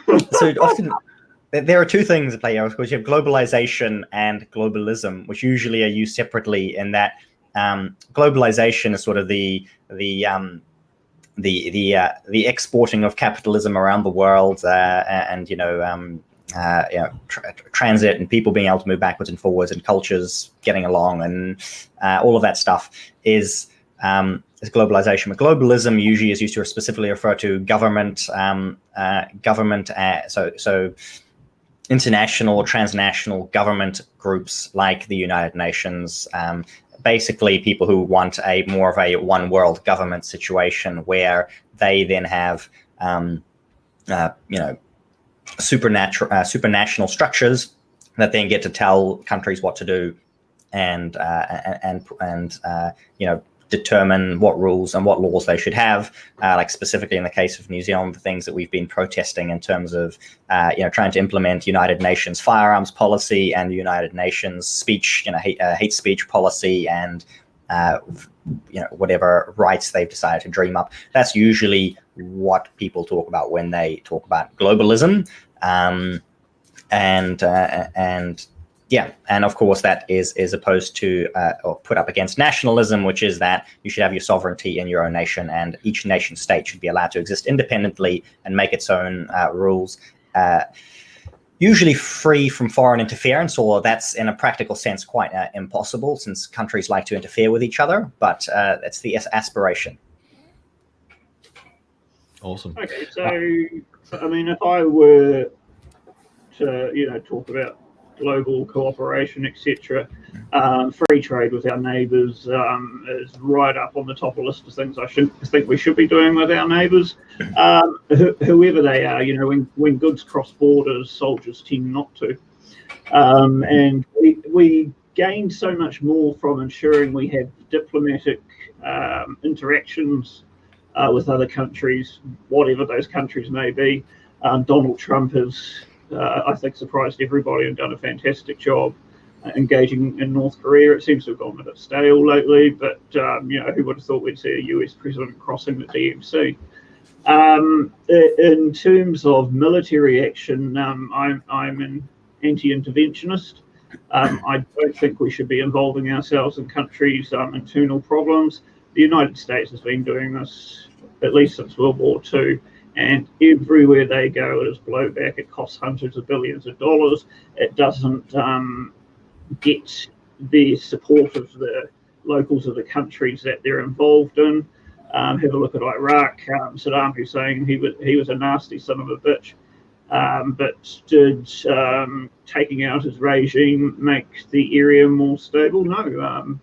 Iran now has much more power in that region, and they're using that to interfere in Syria and other countries around there and destabilize all of the constant small-scale terrorist attacks taking place in Iraq post the fall of Saddam were mostly linked to Iranian interference, etc. So in terms of military intervention, I'm really opposed to that.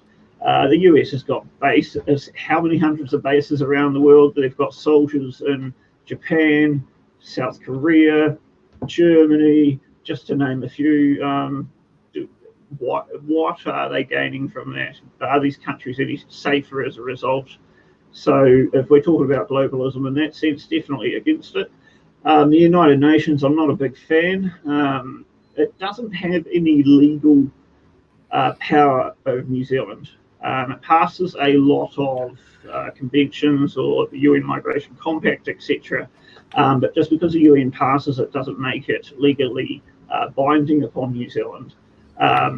Now, it can be used to exert diplomatic pressure, which we see them do with the UN Declaration of Human Rights every 5 years. Our government has to trot up to the UN so that a dozen totalitarian, nasty dictatorships can tell us how we're not doing human rights properly.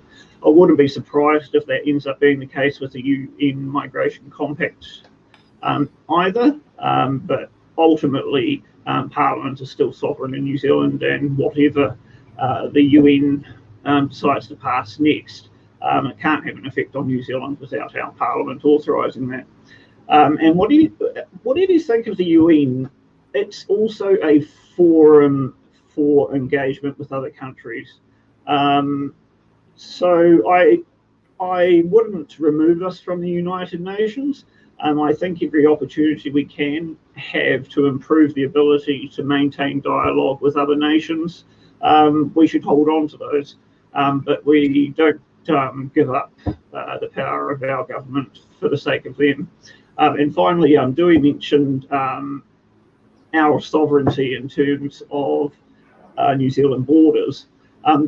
Sovereignty and our are not two words that belong together. Sovereignty is an individual concept. Individuals are the sovereign over their own lives.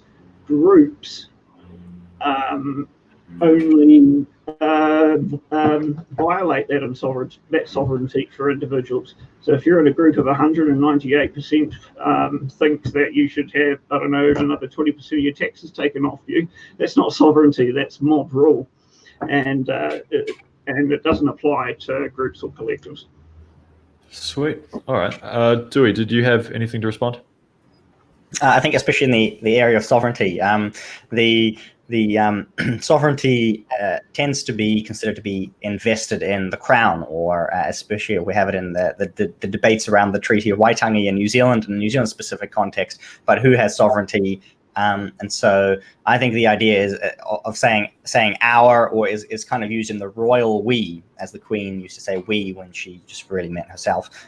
So when we talk about our sovereignty, we're actually talking about that concept of the nation again, which libertarians tend to struggle with, and so and the way that a nation exerts its force on other countries is not necessarily globalism. What happens, I think, specifically with regards to globalism, is what Stephen was talking about near the end, where the United Nations, while it doesn't currently have any any direct legal power, it does exert its force over strongly encouraging nations to try and comply with it. And that doesn't mean it in itself as a forum for international relations is bad, but there's that push from, and not necessarily the United Nations, but we're talking large corporations and banks and people, who have personal fortunes larger than most countries. They try and to push over their little pet projects and their ideas of what, saying, oh, well, their personal ideas and the values they're trying to push to override that of other nations. And so they'll say, well, New Zealand is founded on racism or whatever. It's a classic example that you get somewhere. New Zealand is founded on racism and blah, blah, blah. And so here's a bunch of changes that are going to be strongly encouraged onto New Zealand to make it the same as everything else. And that's kind of what globalism leads to, is like, okay, well, can we make every country the same as every other country, ruled in the same way, and often by the same people? And that's the overarching goal of globalism that is usually opposed by people who consider themselves to be nationalists. And the reason the globalists force us on is they say, well, because of what happened in the 20th century, there were wars, World War I, World War II, and on it goes. All of these wars were due to people being too nationalistic. And so therefore, if we can kind of erase the idea of countries having borders and having their own unique identities, then we can stop wars from happening. And that's the real clash that goes on. Yeah, that's nonsense. I mean, yeah, that's not going to stop a war. At least it. So I think we can agree on here a little bit more. I think where the globalism and nationalism the difference on opinion between libertarianism and conservatism really kicks in is the issue of borders and immigration, whereas conservatives can far more easily view the nation as a piece of communal property, as it were, that needs to have a fence around it. And libertarians struggle there more because each individual just owns their own little patch, and they can't necessarily keep people out of other people's little patches. So libertarianism struggles with the idea of that national unity that we've come across before, the idea of the national border and national immigration policies. And that's something that conservatism looks towards, again, maintaining that cohesion, maintaining that identity, maintaining these cultures and traditions without them being overridden by someone else. You did bring up, well, I'm guessing that you may have been referring to the TPPA in terms of corporations having the ability to sue governments. Yes, it's things like TPPA. I mean, these agreements fall under that globalist agenda as well, where again, these corporations become more powerful than governments, and they're all, they lobby for these large, international treaties, and the smaller nations or even larger nations will get, become. They have their sovereignty undermined because now you've got the international courts and the European Union, these European courts that can override individual European nations. We have various other trade courts throughout the world that can then try and override nations because, well, they signed up to these treaties, and all of that is something that nationalists tend to oppose and rather prefer. We're talking nation to nation. We're going to do a deal with Australia and with the United States and with China, whatever. We don't need an intermediary. We don't need a massive corporation that sits in the middle that's somehow going to dictate how we deal with these other nations. Yeah, I mean, the EU is a different kettle of fish, but in terms of TPPA, there's no corporation there directing the 12 members how to negotiate. But the idea of corporations being able to sue governments for passing laws which destroy their prosperity, what a fantastic idea. We just need to introduce that in New Zealand so that individuals can do the same thing. That to me, is a handbrake on big government, and it's a protection for liberty and for capitalism, but it shouldn't just apply to big corporate. I think we should all be allowed to do that. What inevitably happens here is you have corporations that then can lobby for their own personal interests, and for instance, Google very much in favor of regulations, and Facebook and so on. Because why? Because they can crush their competition. So inevitably you end up with powerful lobbying, and that again undermines the national sovereignty, especially of the common people.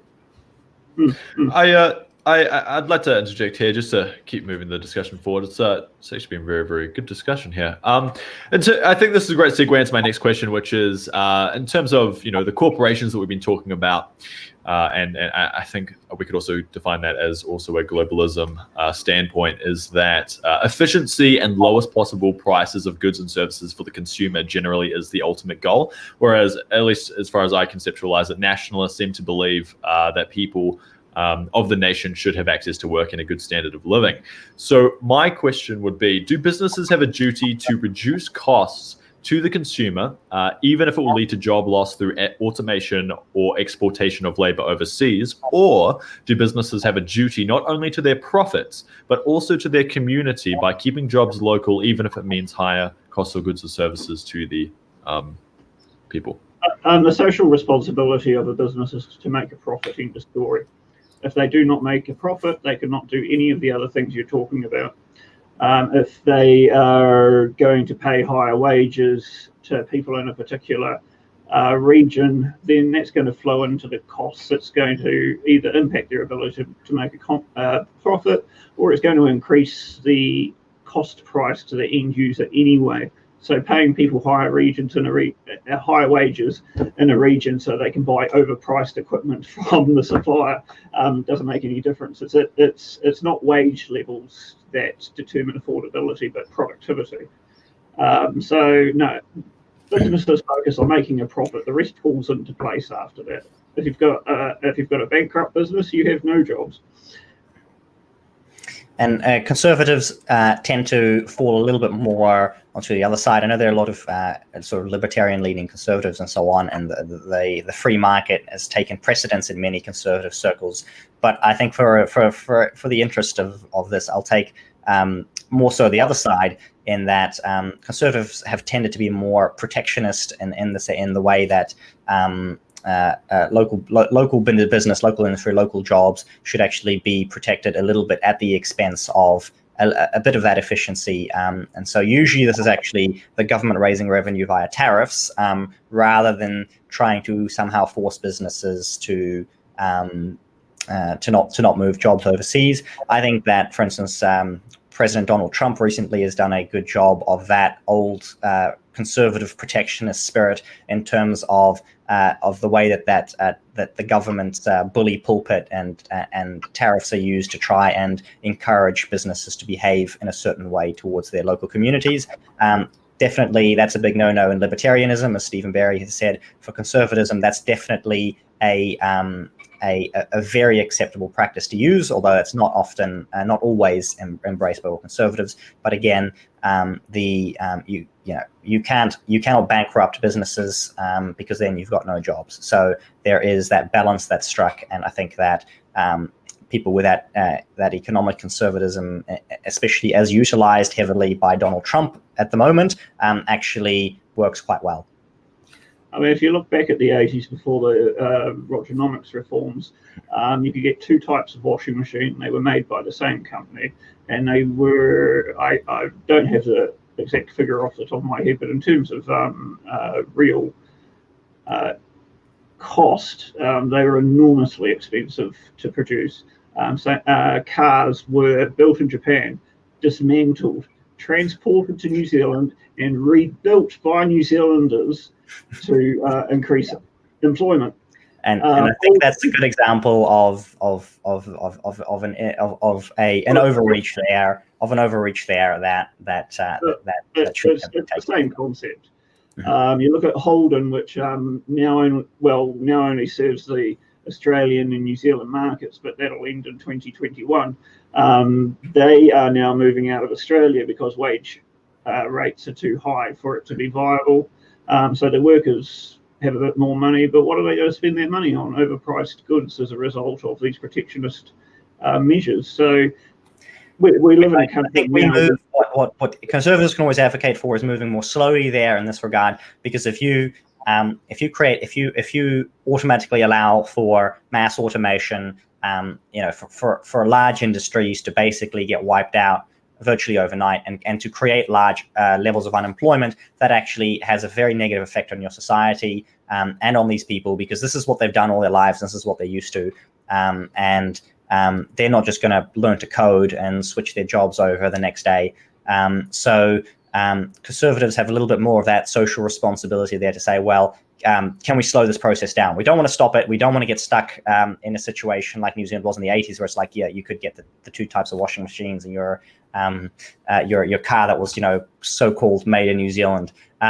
So I think, again, if you conservatives can accidentally and fall into that trap of basically building their nation into a fortress, which is not the idea of conservatism, but rather moving more slowly. And again, that's a big element of conservatism, is moving slowly and making sure that these changes, if they have to happen, that they actually happen a little bit more slowly and have a little bit less of a negative impact on society, and not necessarily to stop them altogether, but just to ease that process. And yes, that's less efficient, and that's less freedom oriented, as Stephen Barry will likely point out after I'm done here. But that is acceptable in a conservative sense, because it will help to ease the social unrest. So instead of having riots because everyone's got no job anymore for whatever reason, in these small towns, or these towns, completely running empty overnight, the idea is to slow that down and make that happen a little bit more slowly. So if you got riots, maybe you had the wrong people working for you. But just to say before you go on, Stephen. So thank you so much to Muzz Yemen for subscribing. Also, I'll give Stephen Barry the last word on this one, and then we'll move on to the next topic, which is going to be very interesting for everybody, on migration. Okay, so the first economic concept you learn about in high school is opportunity cost. So the opportunity cost of buying a can of peaches for $2 is that you can't spend $2 elsewhere.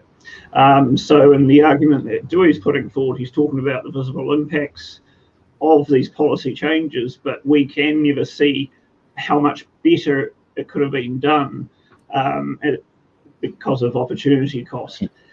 Because the situations tend to be so chaotic once you put the reforms in place, it's because that money has been malinvested for such a long period of time, and the longer it's been done, the more catastrophic the change is going to be. But if you do it very slowly, you're just dragging out the pain. If you look at, say, the reaction to the depression around the world after the stock market crash in 1929, that heralded the New Deal in the US with subsidies and social welfare, unemployment benefits, more subsidies to business, etc. That country didn't come out of depression until 1939, whereas other countries recovered much faster because the government didn't use taxpayer dollars, which come from productive sources, and spend them on things which are unproductive. And how do you know if they're productive or not? Well, nobody's already done it. So, the opportunity cost of using protectionism to keep these industries going is not investing that money in a better place, whether that be people's own back pockets, which they can then spend on cheaper goods imported from overseas, or investing in, new ideas which replace the old, especially when you talk about automation. We can't use law to slow down automation to make ourselves richer. I suppose a brief response in terms of using taxpayer money to subsidize these industries is something that I'm definitely not in favor of, and conservatism in general may waver on that either way. The main thing is in terms of tariffs and gaining sort of external factors, so rather than directly pumping in money, using it as a way to earn revenue via disincentives as opposed to directly spending money. Tariff is just a penalty on your competitors rather than a subsidy on the company. But any tax is a penalty on something. So if you're raising revenue wherever you're raising it, you're penalizing somebody somewhere, whether it's income. If you're rather penalizing the overseas competitors a little bit or the consumers, they're paying the tax anyway. So you're just simply shifting where the main burden falls a little bit to just alter behavior just a little bit. And like I said again, is to slow these down a little bit so it's less visible, because what happens that doesn't make it go away.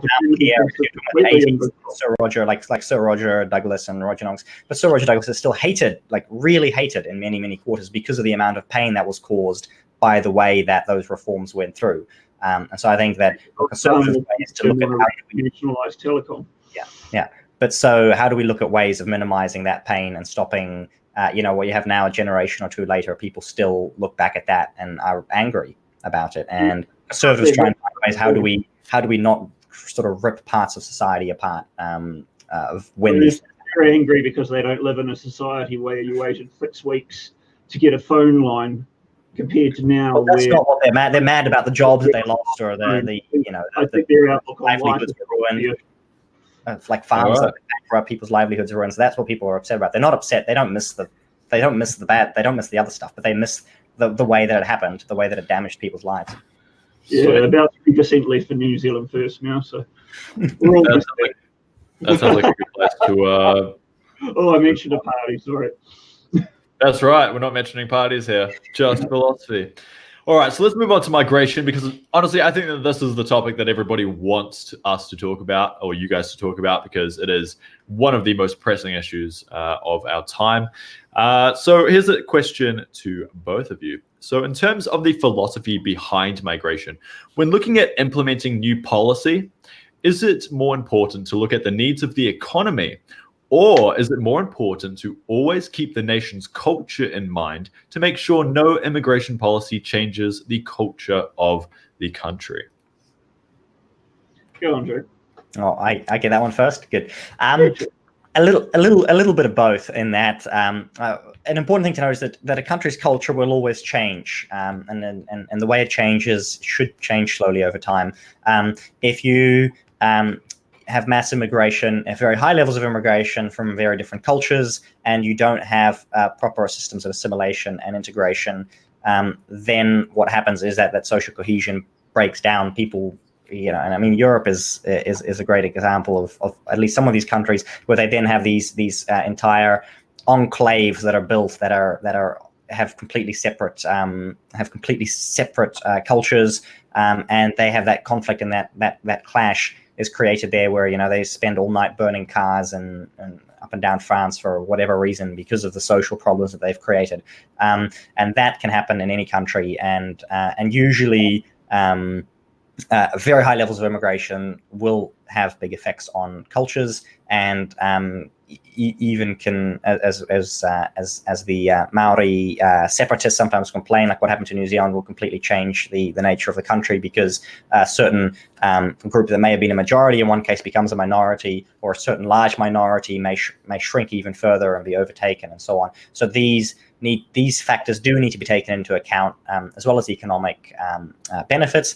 And I talked a bit about birth rates earlier on, but if you have natural population growth, you don't need to worry so much about how you need a high level of immigration to keep growing your economy. If you have factors to increase productivity, Stephen Berry mentioned that a little bit earlier in a more libertarian sense. If you have ways to raise productivity as well and have higher birth rates, then you need to worry less about economic benefits of immigration. And I think if you end up with policies with a conservative view, you'll always be looking at how do we integrate, how do we assimilate these people who are coming in and making our country wealthier. And I think with that's not factored into a libertarian outlook, and I do genuinely believe that creates problems for countries when they don't do this properly. Stephen, go ahead. Immigration, for a libertarian perspective, is really you've got to do a whole lot of other things first before you look at, are our borders tight or are they open, or in between. Do you have a welfare system that migrants have instant access to? Do you have a public health system or an education system that people can come in, live, and instantly access it without ever having contributed to it through taxation? So the countries which are dealing with the highest issues with migration, especially cultural issues, are the ones that have the most generous and accessible welfare states as well, such as Germany or the UK. A couple of examples there. So migration for a libertarian doesn't become an issue until you've actually set up your country in the way that it should operate first, which is a small government that protects your individual liberty, your property rights, using a police force, judiciary, and defence department. If you've achieved all that, then have a look at the migration numbers, look at what sort of people are migrating. They won't be people who are looking for a free ride off the New Zealand taxpayer. They'll be people who are quite entrepreneurial, have an education.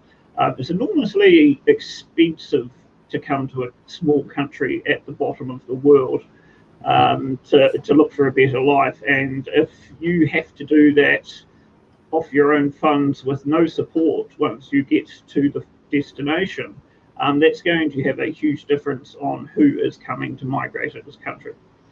In terms of, there was a lot of talk about we're going to cut net migration to a certain level by during the election campaign. So if we look at 2017, the number of people who arrived, we had 130,000 people arrive in New Zealand. 17,000 were residents, so they have a right to be here.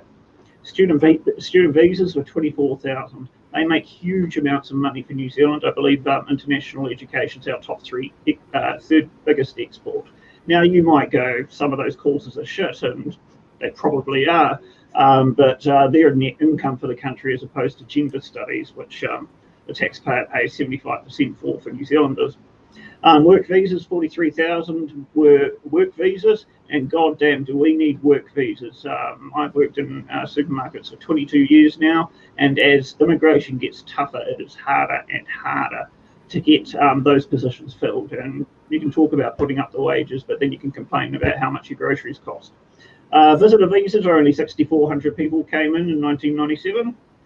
Probably want more of them. 38,000 were New Zealand and Australian citizens, so can't do anything about them. So where are you going to cut this net migration to make the country better? I can't see how you can, especially when we're operating at an unemployment rate of around 4%. You've got industries such as building and construction. We're in a housing crisis and we don't have the people to build houses. We don't have enough teachers. We can't get enough people on farms. Supermarkets, unskilled jobs are struggling to find people to hire in them. So yes, we need migrants in New Zealand. We need a lot more migrants in New Zealand. I don't have an objection to a quality control on the border. I don't have an objection to laying out, this is New Zealand, we're a free, liberal, Western democracy. You'll treat women as equals. Other people are free to have the religion they like. You accept this or we kick you out. I'm perfectly fine with that. And when the government's job is to protect the liberty and freedom of New Zealand citizens, a border is an absolutely legitimate way to go about doing that.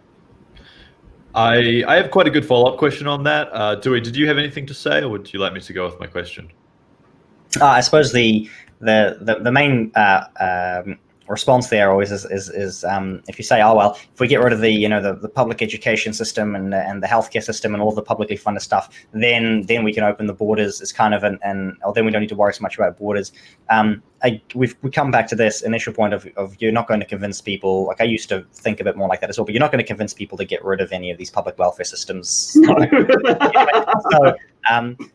So you're it's like and then we look at immigration. Yeah, okay, well that's never going to happen. So I suppose that's the only thing that I really want to say there. And we do. I mean, I'm an immigrant here myself, of course. New Zealand has been a very is a very welcoming country on the whole. But our immigration numbers are very high in terms of our population, and a growing percentage of people in New Zealand here are born overseas compared to what other countries have. The government has actively pursued this idea of a big New Zealand and trying to increase immigration into New Zealand to increase the population. And it hasn't actually really worked that well over time. Like it's not really, overall productivity in New Zealand is not really it's not really going anywhere. It's basically been flat for a very long time. So more immigrants. Yeah, and then you bring in more. Then the immigration kind of keeps the things going, but that doesn't deal with the fundamental problem of can we find a way to raise productivity in New Zealand without constantly increasing the immigration numbers? And maybe there will be there is a way to ease up. For instance, the housing crisis, there is perhaps a way to ease off these problems, but looking at can we temporarily bring immigration numbers down and see what we can do at the same time there. I think that's argued before. There's nothing more permanent than a temporary government program. They want to turn the tap off until we fix our problems. I mean, referring to people living overseas as a tap is incredibly offensive for starters. But the problems won't be solved. Even the most healthy countries still have problems. Well, I've got a really good question that leads on to all of this, actually. And actually, Heartland Newsfeed, thank you so much for following. So I'd like to say a few, Stephen. An issue with using migrants to solve a supply shortage problem, which you addressed before, is that the migrants themselves then put more demand on certain industries like healthcare, education, housing, etc., thus creating a new demand for supply, which would then need to be solved through even more migration. So migration to solve this issue seems to just be putting a plaster over a large wound. So how should we fix the supply and demand problem of our Western nations without therefore causing more supply and demand issue in itself? Okay, so your supply and demand example you gave me is healthcare. Healthcare is publicly funded by tax dollars. There's a cap on the amount they get funded, theoretically, even though they're all running at hundreds of millions of dollars worth of deficits. When servicing people becomes an expense, the mindset to deal with that is completely wrong. You will, if you look at supermarkets, for example, there's 190 in one brand alone in New Zealand, in our tiny little country, and they're growing. And that's because everybody that walks in demanding food is an income. And those businesses depend on doing better because they make a profit from doing so. So the social services you're mentioning here, public education, public health, those are everyone using those as an expense. So we really need to flip around how we deal with the provision of those services. And a profit motive is proven across the board in every industry that is private to be the best motivator for optimum results. So, all right. Well, what you would say, because I'll take that into consideration in terms of education and healthcare. But I mean, housing's a good example. I mean, if we look at food, literally anything that people use inside of our society, once more migrants come in, that demand will increase because we have more people here. They use these products or services. That means that the demand will increase, right? Which would then cause more migration to be needed under that philosophy of migration. So do you see as that as an issue, or would you see that maybe we need to have a fundamental look at our foundations of this country and Western nations so that we can self-supply? What's a global population at the moment? You know, I don't need the single figure. It's around 7.5 billion people, yeah? Mm-hmm. And for decades we've been told populations exploding, it's going to destroy the earth, we can't feed them all, etc., etc. In that time we've discovered better farming practices, genetic engineering, etc., to increase yields on foods. And famine is virtually non-existent these days. If you look at the percentage of people living in global poverty, it was 40% of the population in 1980 during the height of communism around the world. Now it's 7%. The number of individual people living on below $1.90 US a day is lower than it's ever been in human history, despite the fact that the number of people living on Earth is higher than it's ever been in New Zealand history. And there's two other things that we've noticed when people become wealthy.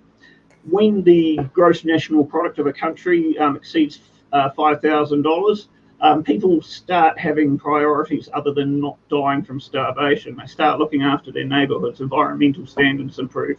The other thing that happens is their birth rates drop. So, and that's why world population is expected to top out at 9 billion and then settle. 9 billion and then settle there.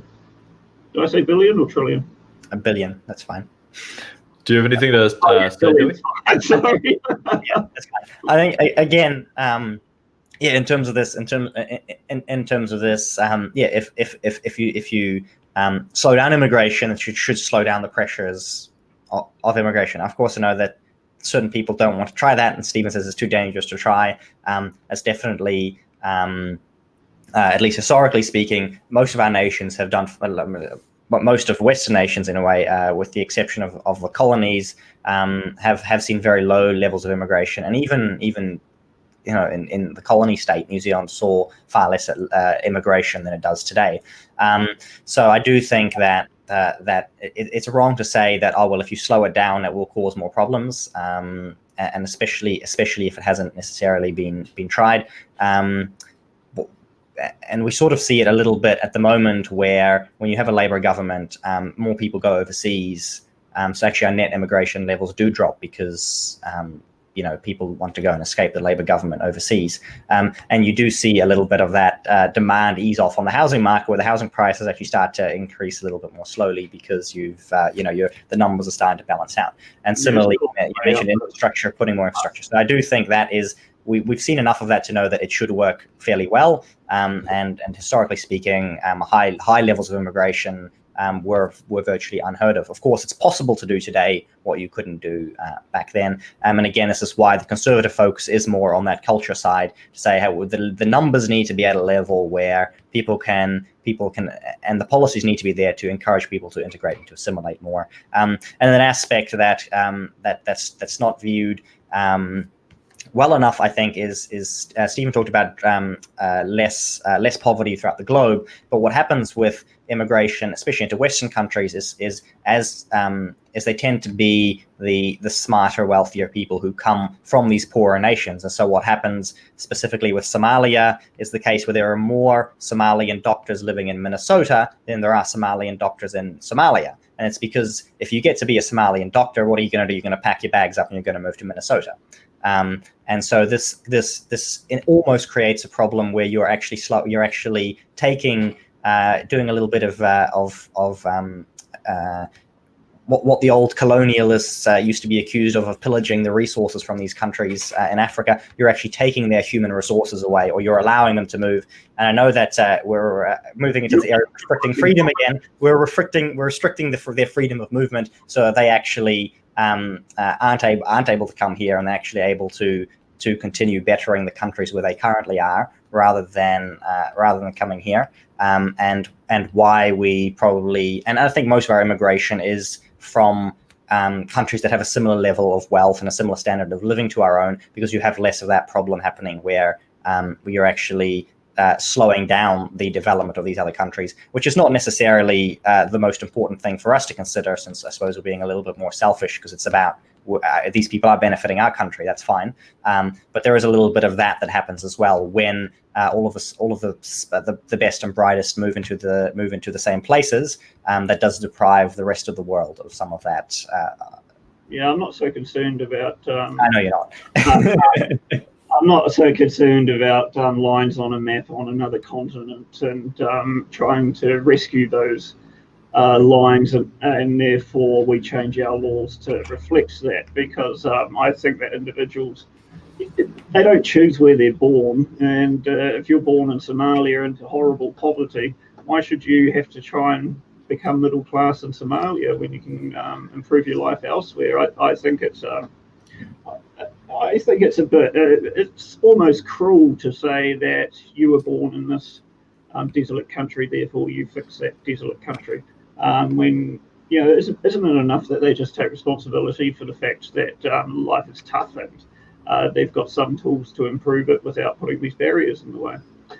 But in terms of culture, as we've seen the effects of European migration, etc., in the wake of issues in the Middle East, culture is a fair concern. And if the culture of our liberal Western democracy were to change in the other direction quite significantly, well, I guess it'll be a race to the bottom from whatever building that I'm thrown off the top of. So that certainly is a concern for a gay liberal man.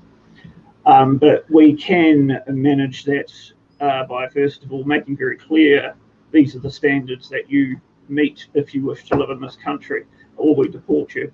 But if we're in a country also where there's people aren't getting a whole lot of taxpayer-funded freebies which they haven't contributed to, you're going to minimise the number of people who don't share our beliefs in capitalism, liberalism, equality coming to our country in the first place. They'll find somewhere else that gives them everything they want for free. I think Stephen's got a very good conservative view of immigration, really. I know that there are libertarians. This is the thing. It's not that we haven't really come in. There are a segment of libertarians who are open borders, no matter what, and because they believe that open borders will destroy the welfare systems and so on. Many people have run across these arguments online.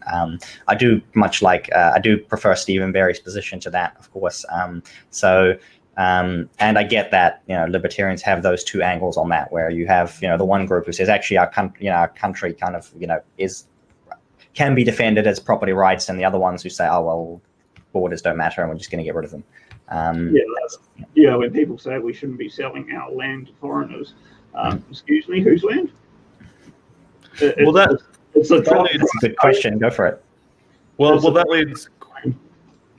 Sorry, I was just going to say that leads really, really well into my next question, which is for Dieuwe. What inherent right does a person have to their nation, and why is a person born here any more deserving of this land than someone else who was just by circumstance born overseas?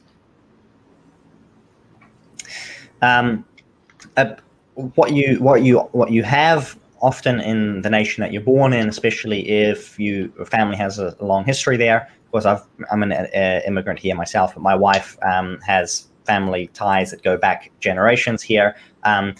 People do have their, the land that their ancestors worked and the places where their ancestors lived, and people do feel a very real connection to that. And I think that that's something that you can't really quantify, and it's not really something that comes down to something that you can measure. But where people have been born and a lot in the life that they do have is something that conservatism inherently values, and it is sort of seen as the birthright that you've been given, and so you do have more of a right to live in this land if you're born here than anybody who's born overseas. And if you let them in, they should be very grateful, like I am. Thank you very much for letting me in, and want to help and want to be part of that country and fit in and contribute to it and so on. I do believe that that nations and the connection that people have to the land are very, very important, and do supersede anybody else's possible right to be there. You don't have a right to be in the land that other people are going to get criticized for this, for people blaming Europeans for being here in New Zealand.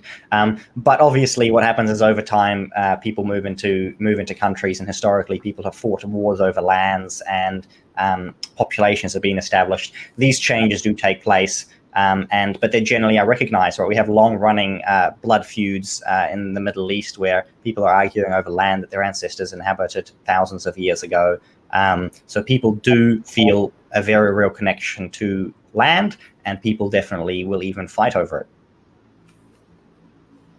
If people's connection to land is valued above other things, then you end up with situations like the poor owners of a property in Titirangi about 3 or 4 years ago who wanted to remove a tree so they could develop it and make it a more valuable property. Unfortunately, their neighbours in Titirangi felt a strong connection to that land and felt very justified in people climbing up the tree to stop it happening, putting protesters in the way, costing us a couple tens of thousands of dollars in delays through hiring people to do a job they couldn't do, the opportunity cost of not being able to develop the house and on sell it, etc. So when we talk about our land, we've actually got to be very careful about this, because this isn't a communist country and land is not collectively held as a norm. So when people say, oh, I don't want our land going to foreigners, it's not yours. But if you own land and you want to accept a lower price by selling it to someone else in New Zealand, well, none of my business. But living within these borders doesn't mean that the land within that borders is the ownership is subservient to the collective as opposed to the person who actually has the title deed for it. And I actually want to agree with that in terms of people's property rights, especially in the land. What I was more referring to was a generic nationhood, where, say, somebody who's born here in New Zealand has in a sense more right to stay here in this country than somebody who was born overseas. So somebody's born in Australia, they do have a right to be there in Australia. They don't have a right to be here in New Zealand. But if the laws of the nations agree, they can move around. So I'm not saying that you have a right to somebody else's property inside the country. I'm talking at a national level that, yes, you do have an inherent birthright and connection to the country, but not just anybody else's bit of property within that. But you are a citizen. You are a citizen of that nation. Many countries have you can reclaim your citizenship if you're descended from somebody who came from that country, and so that the law of which is on blood in that case, where if you have a blood connection, several generations back, you can actually let you come back into the country. So this is a very real connection that people feel, and it's often reflected in the laws of these countries that people simply do have a right to be there. I suspect that might be the case, but the term "our" and "land" is generally bandied together far too casually, and I think it's important that that's pointed out every time it happens. Awesome. All right. Well, I did have a few other questions in terms of migration. However, just to clarify your point, Stephen, in terms of migration, you say that we should have migration that supports the supply and demand issue of the economy, but we should have vetting procedures to make sure that these people have the same values and as we do, right? Is that your position? Yeah. All right, great. Awesome. All right, well, my questions were mostly based around the opposite of that, because from what I understand of the libertarian perspective, it can go the opposite direction. And it can go even further and completely throw out the culture altogether. But I think it's very naive to stand by and allow the conditions which will destroy your your freedom and government. And that's a criticism that would often be thrown at libertarianism on this issue, on many libertarians who would basically say, well, your nation doesn't exist, the culture doesn't exist, and but what happens is 5 minutes later, probably you don't exist either. So that's a rather... I mean, aside from the fact that libertarians are the 0.1% of the population, the system as a whole theoretically is at its most vulnerable once it's finally been achieved, because there's nothing more for people to do to increase their freedom, so they'll start back down the other way. Yeah, I definitely get that. It does seem, certainly with these open border perspectives, they don't really understand that because we live in a democracy, people can other people who don't believe in the same values as we do can become voter blocks, and thus put their value systems onto all of the people, even though that would be an unintended consequence of a free I'm not going to dictate people's opinions once they live in this country, but if their opinions are incompatible, they're not coming in. I think that's about the only way you can really logically and morally do it, as opposed to say, oh, we're going to ban everyone from Indonesia and every Muslim country. That's sure. Yeah. And do you have anything to say on that, Dieuwe? No, that's very good. Awesome. All right, well, let's move on to the migration topic. If anybody else does have any comments or questions in terms of migration, please send them through on the chat and we will get to them. Let's move on to euthanasia. All right, so just to be clear, in terms of the libertarian philosophy around euthanasia, would you be able to explain it, Stephen? Well, the libertarian philosophy itself is you own your own life, you own your body, you own the product of what you've done with that life, and therefore whatever decisions you want to do with your life are up to you. So that doesn't have to specifically include voluntary dying. It applies to just about every issue for libertarians, but it's no surprise that we are fully in favour of people having the option of dying when they're in situations of terminal illness or etc. And if there's a hospital that's willing to offer that service to assist them, then so be it. Of course, the conscientious objection provisions of the bill that has passed, I think that should just go without saying. Why should a doctor have to provide you with a treatment that they don't want to? Sweet. But before you respond to it, I just want to say we have been going almost half an hour longer than it was scheduled. Are you guys still happy to carry on, or are you? I'm happy to carry on, and if the audience hasn't disappeared, we can keep going. Else we have to come back. I'm good till 5, man. Awesome. Well, all right. Well, before you go on, I just want to say, sorry, 1, 2, 3, 4, 5 diamond donations. Thank you so much, Origin. That is absolutely awesome. Thank you so much. He says, or she says, apologies. Nice work. I know him. Oh, really? Yeah. He helps me a lot out on Right Minds. Yeah. He's a good guy. Oh, perfect. Says, nice work. We need more of these conversations. Well, thank you so much. I'm definitely wanting more conversations like this on this channel. I think it would be very good. All right, so let's get back into the show. So, Dieuwe, what is the conservative position on euthanasia? Mm-hmm. The conservative position on euthanasia comes back to what I've said earlier, nearly 2 hours ago now. But your rights are not.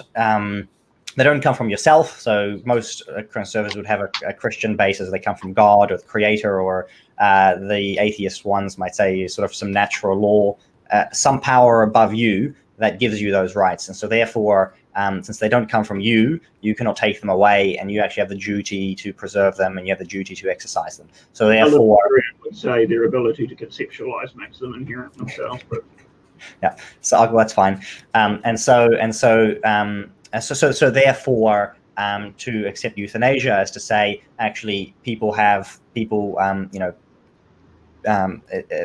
people can end their own lives. Therefore, their rights come from themselves. They can end their own rights, and that's something that's rejected by this conservative view. And this was the original classical liberal perspective as well, which I didn't really understand until I read John Locke's book on this. But he basically says the same thing, which is that if somebody somebody has their rights, if somebody chooses to die, they're no longer functioning properly, basically. So therefore, you can actually restrict people's rights if they've lost their mind, so to speak. And he actually says if somebody hates their own life, then they're no longer capable of making rational decisions. So that's the conservative view, which is, yes, you do have, when you have the right to life, you also have the duty to continue to exercise that as well as you're able to, without being taking direct action to end that. Of course, What about refusing food or do not resuscitate?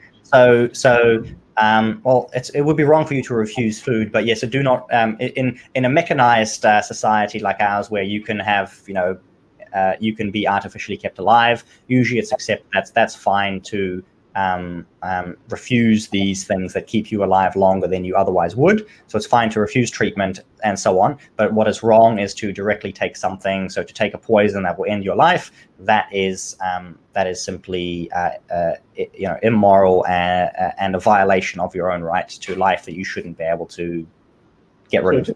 Tobacco, alcohol. And so usually, again, you come up to these vice laws where that conservatives often do support is that, people who are abusing alcohol and drugs and things too much we should actually try and restrict people and strongly discourage people from doing these things, because they are damaging to their life. It's often not directly, so they're not about banning all of these things, but again, it's usually recognized that these things are going to shorten your life, and usually they're campaigned against. Right, we have big campaigns against alcohol abuse and tobacco abuse and all these things because they shorten your lives. These things are, in a conservative culture and through the conservative legal system, are then very strongly discouraged because they do actually interfere. You're actually undermining your own right to life, and that's very, very much that's a big no-no in conservatism.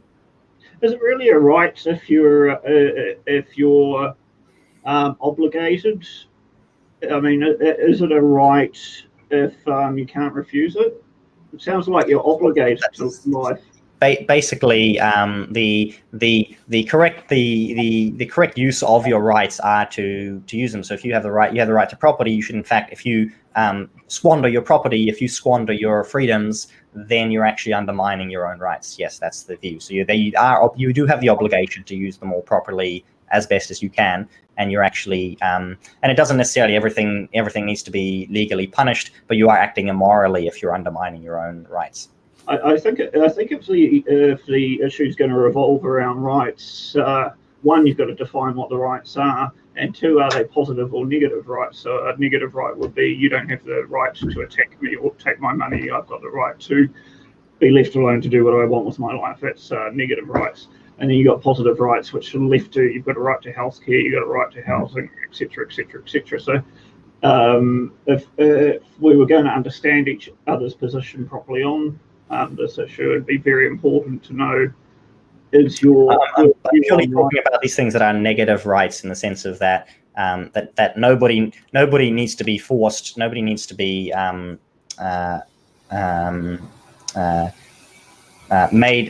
made to do these things, but again, the staying alive is something that naturally happens, right? So to actively end someone's life, or unless they naturally die, as that is, the natural death or the natural expiration of these rights is okay, but nobody is actively providing you with these things.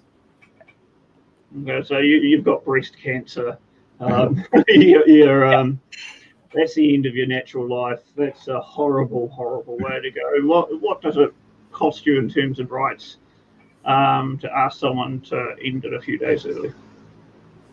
In that you don't necessarily know if this is a few days early, and you then accept that, hey, okay, if somebody is suffering to this extent, then their life can be ended. and you can't quantify the suffering in that regard. So you will see all of these euthanasia laws, and historically speaking, before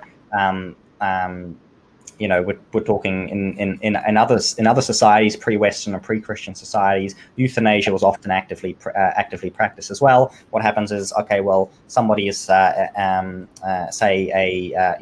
a girl who's 12 years old or 16 years old in the Netherlands or in Belgium, where these euthanasia programs have been in place for ages, and again, that always happens. And then, this person is suffering to this extent and they want to die. Who gets to then quantify and say, oh, well, you're not suffering enough to die. You're not suffering enough to die. That inevitably will, that's always happened, and that always will happen, because then you have to say, well, your suffering is this bad and your suffering is that bad. And you've got level 10 suffering, you've got level 9 suffering. You're not going to quantify that. And so euthanasia, if you have the right to end your life, if you're dying of breast cancer, that has to be, that inevitably has to be extended to, you can end your life when you want to end your life. Because if you can end your life, if you have the right to end your life, then you do have the right to end your life whenever you want. And that's so we also have to differentiate here between assisted dying by a medical professional and suicide, which are two very different things. But the argument for the philosophical argument for both is the same, which is that you have a right to end your life, right? If you have a right to die, then why can that not be exercised at any point? This is a very specific situation, which is assisted dying for terminal illnesses. But you can't really stop people blowing their heads off with a gun either. But I prefer that people that at the end of their lives and have already suffered so much have a much more accurate and peaceful method to stop delaying the inevitable.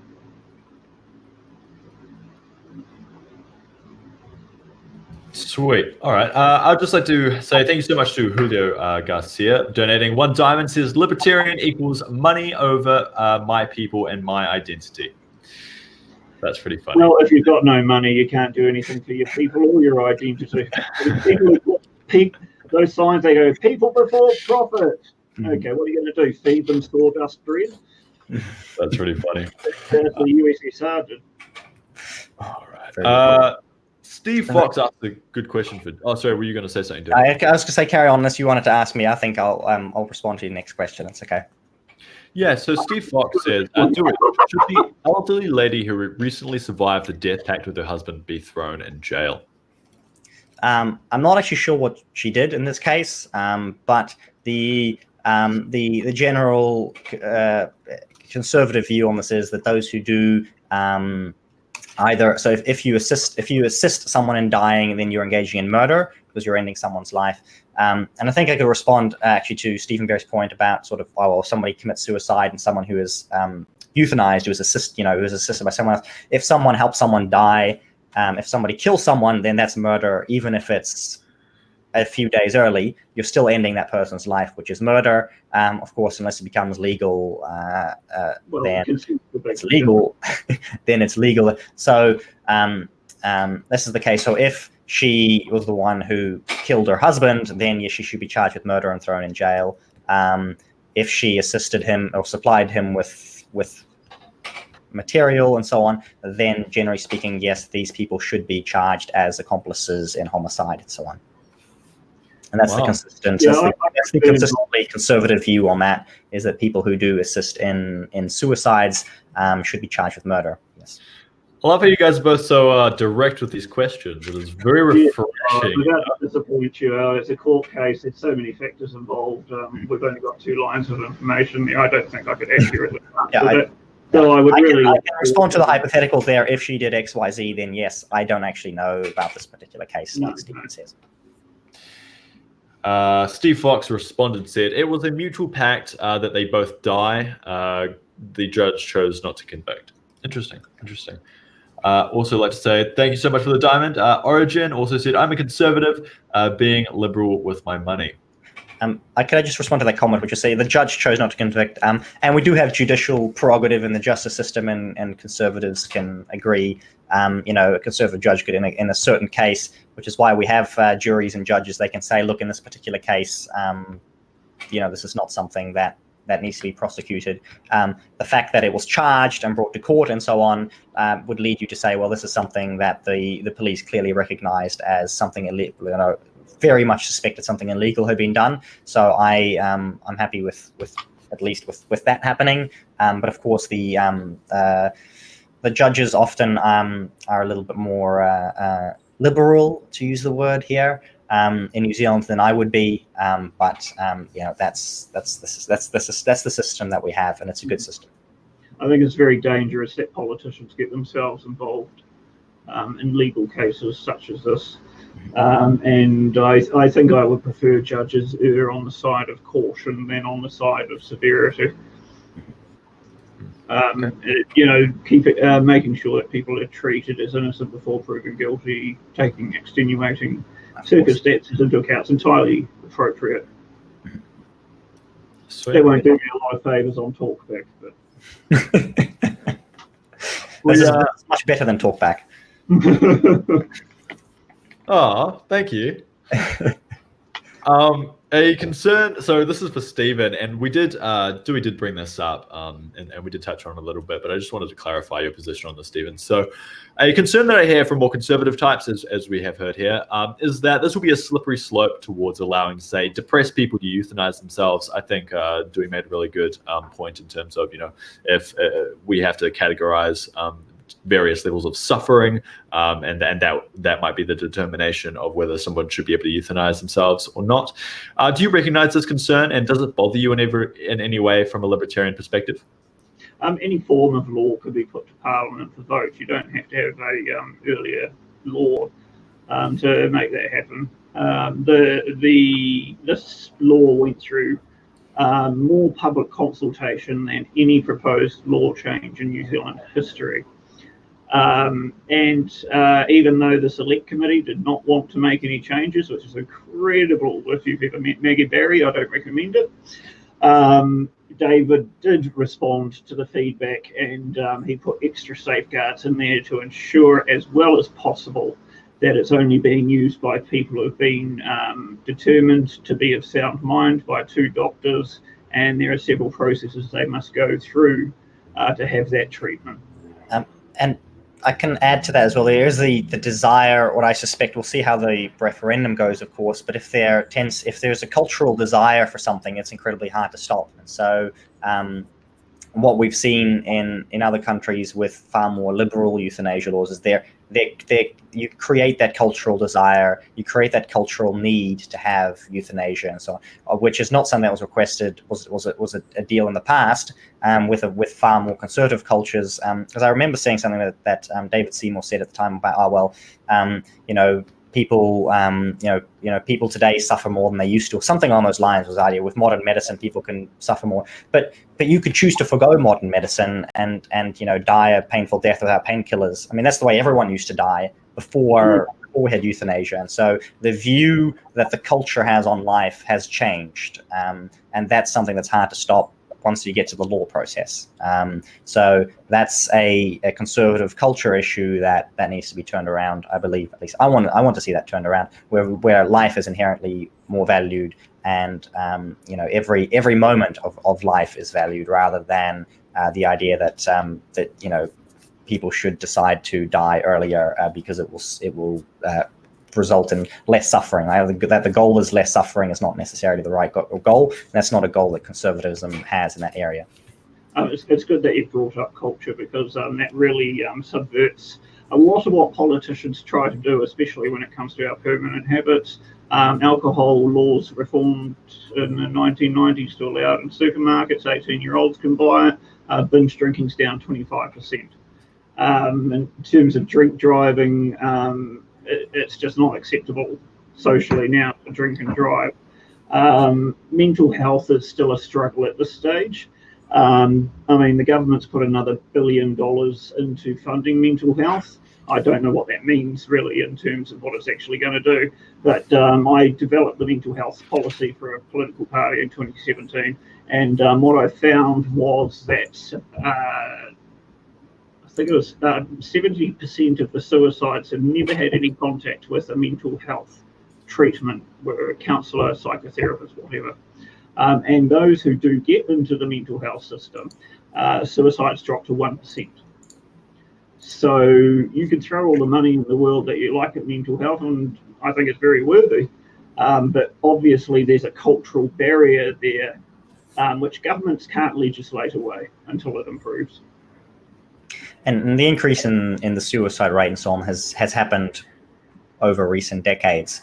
And again, that runs hand in hand, likely with the, I would say, with the decline of conservatism, especially as religious aspects. We see these breakdowns, we see the increase in suicide, the increase in drug use, and all of the vices I talked about before, where we have all of these laws against them, but they're no longer effective. Why? Because in the end, the laws cannot really are not very good at overriding the culture.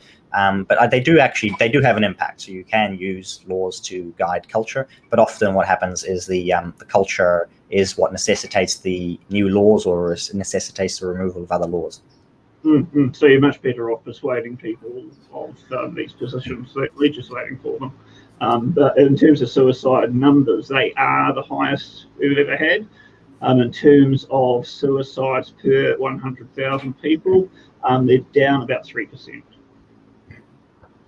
But last year, or like over, I'm talking over time here. Sorry, this was 20 years up to 2016. So suicide levels are at about 14.2%. Now they're down to 11.3. Okay. Per 100,000 people. Sorry. Oh, well, that's not that bad then. Well, I mean, it's still bad, but I mean, it's not getting worse. That's fine. I'm happy to take that. Sweet. All right. First off, I'd just like to say, Whistling Britches, thank you so much for the follow. Really, really appreciate it. All right. I don't have any more questions in terms of euthanasia. Let's move on to drug reform. So, Stephen, we'll start this process again. So can we get a clear perspective of the libertarian position on the drug reform? It's a bit repetitive. You own your own life, and you have the right to live it as you see fit, on the condition you don't initiate force or fraud against others. You take responsibility for your action, and you don't violate other people's liberty to do the same with their own lives in the process of taking drugs. So a pure libertarian position would be to legalize all drugs. You got to say, oh, well, what effect is that going to have on the public health system? Well, you can have a public health system which takes care of everyone, no matter what, when they show up in the emergency ward. And in a single-payer system like New Zealand has, that's just what's going to happen unless you want to privatise the whole health system. But you could also say that the prohibition of drugs is actually making them much more dangerous, much more expensive. So if you have an issue with drugs, if you're addicted to them, a standard take-home pay from work ain't going to fund your drug habit. You get involved with some very nasty individuals working in gangs who make their money from those drugs.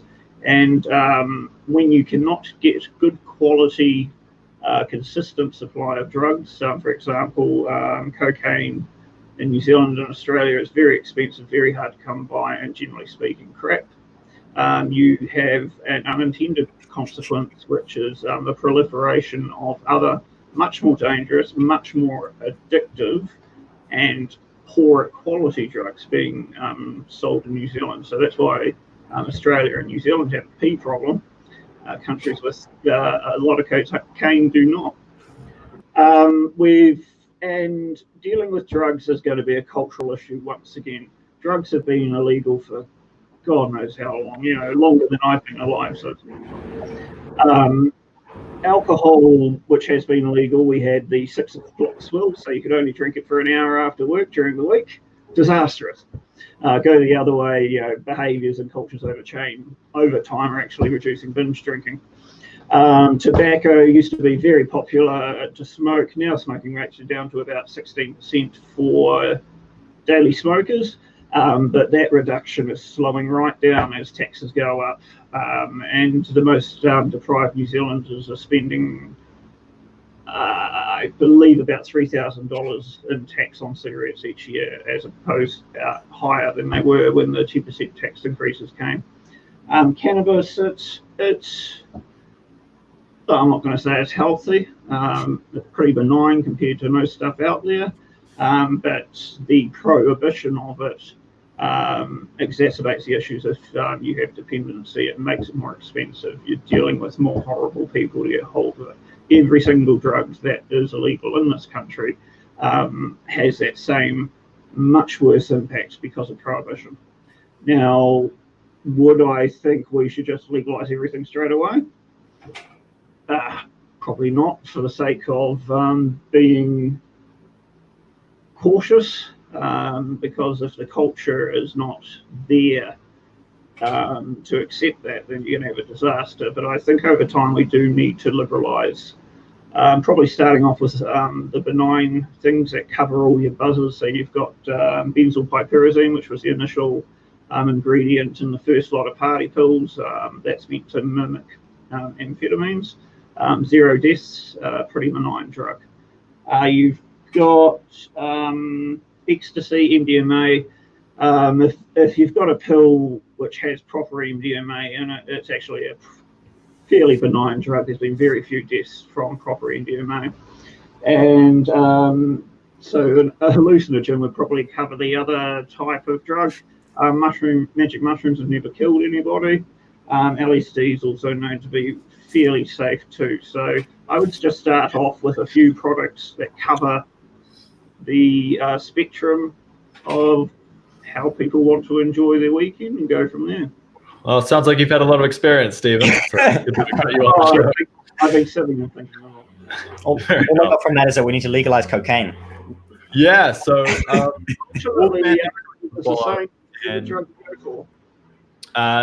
Julio Garcia, thank you so much for the diamond donation. He says, thanks for clarifying that you want legalized crack. I don't want it. I just think that it's going to be much less destructive economically and to your health and to crime than not legalizing it. And I think the proliferation of crack is due to the unavailability of much safer substances. All right, Dieuwe, what's your take? Yeah, I suppose there's two conservative sort of position here. You have the conservatives who say that they're libertarian on drugs. I don't need to cover those because Stephen will have those guys covered. So there's a lot more. There's a lot more that goes on a conservative position. Usually is anti-drugs, and especially the good starting point is just to say that drug use is considered to be immoral and wrong. And so that's kind of where I suppose the drug laws came from. I think it's fair to admit that in many cases in New Zealand, especially, is that they don't really do anything at the moment. I think stats show that something like 40% of the country smoke weed, and I mean, we obviously have huge problems with P and other drugs, huge gang problems. I don't think that dealing with those actually has much to do with the drugs in particular. I mean, the gang problems is something the police can deal with themselves, could deal with the gangs directly. So I think in many cases people say, well, the war on drugs has failed, but it's probably because the way it's been fought or who's been fighting it has been rather ineffective, sort of like the Vietnam War. Probably could have gone a whole different way with a different person in charge. I think the current system that we have around drugs seems to be rather ineffective. What would you do to change it?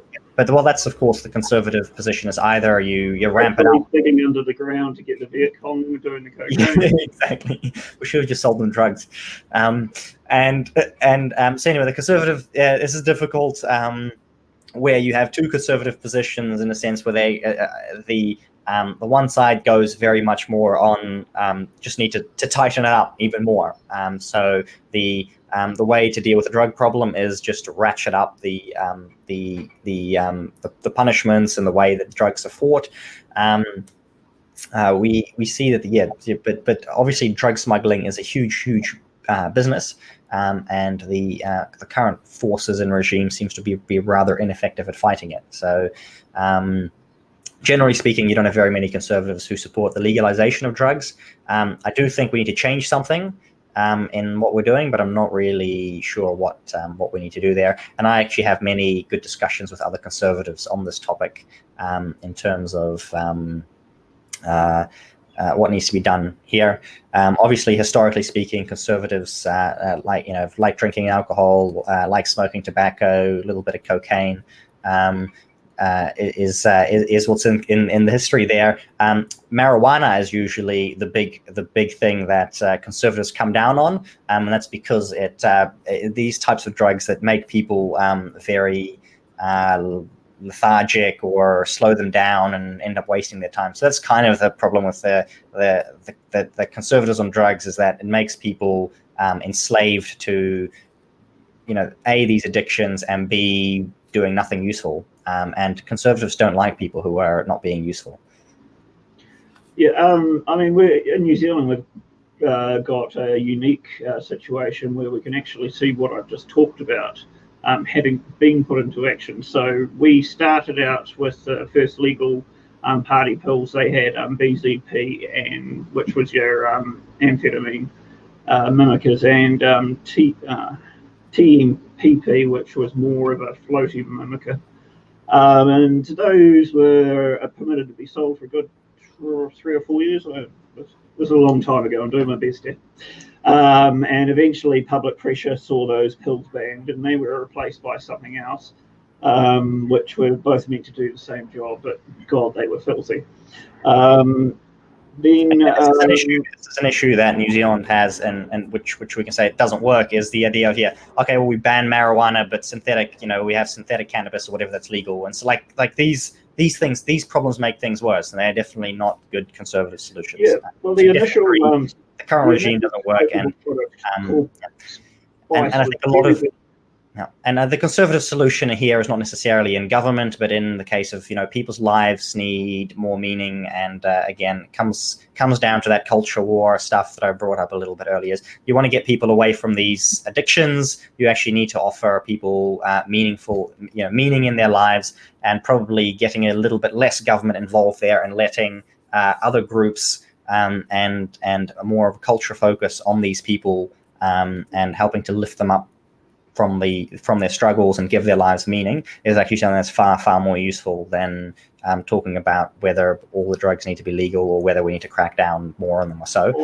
What we saw with the current system was that each synthetic cannabis brand was banned. There was a new one on the market within a week, and each one of those got nastier and nastier and more addictive and more damaging health consequences.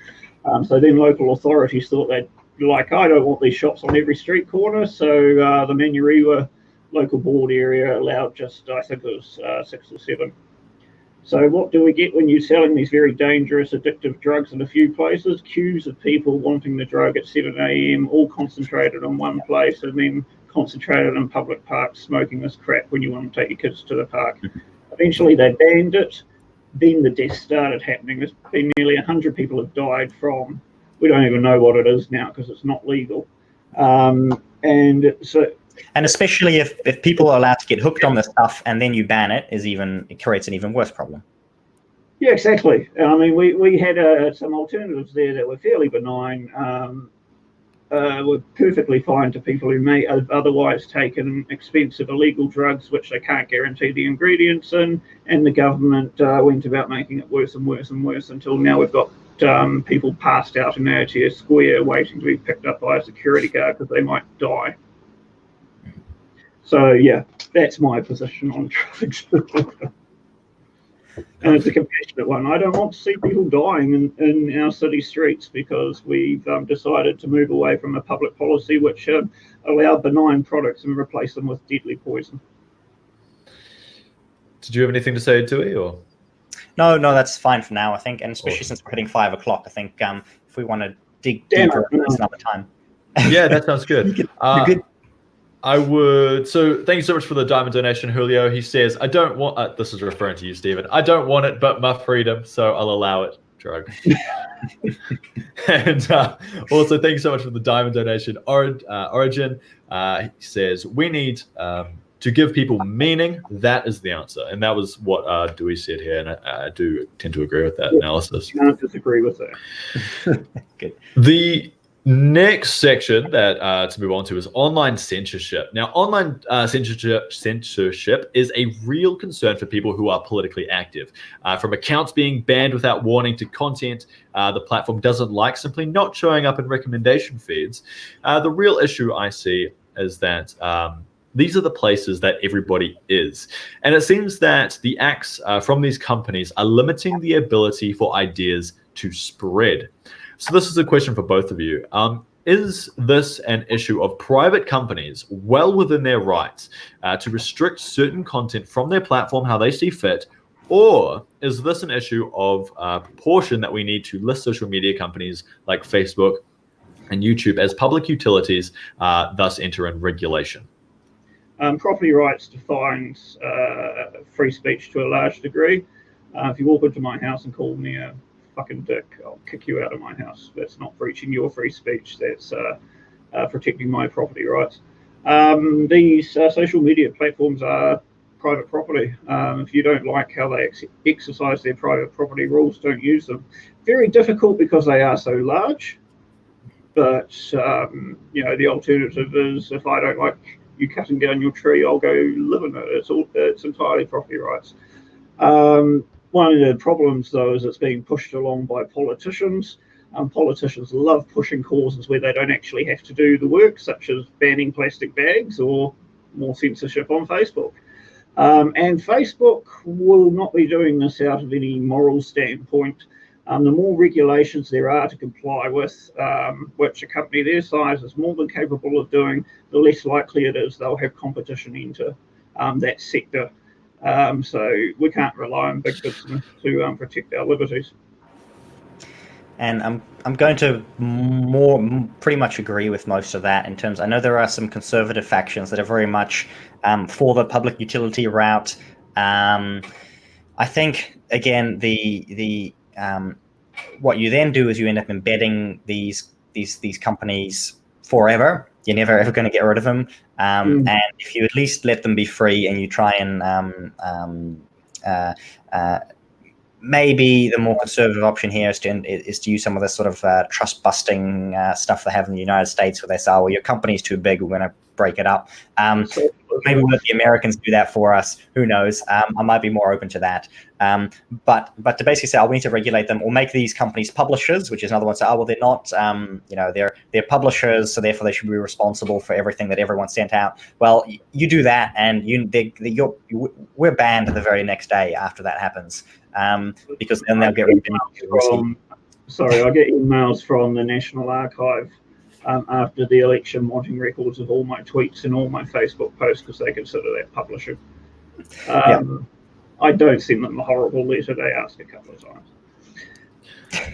Yeah. So I think, again, the idea is we're currently streaming on, most of this is happening on DLive, which is a challenger to one of these, these platforms like Facebook and YouTube that do this streaming. I think this is a good, this is a good avenue for, especially for the markets to come in. I suppose something I didn't really talk about conservatism really being about sort of, things that should be restricted from the market.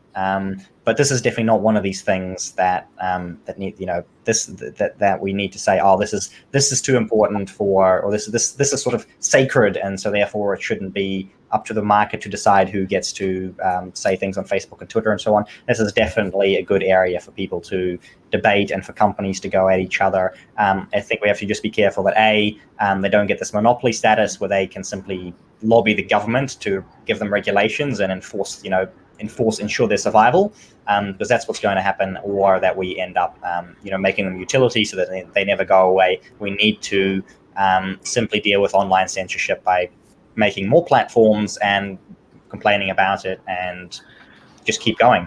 Sometimes you can work within their rules as well. So if they, people can read between the lines often.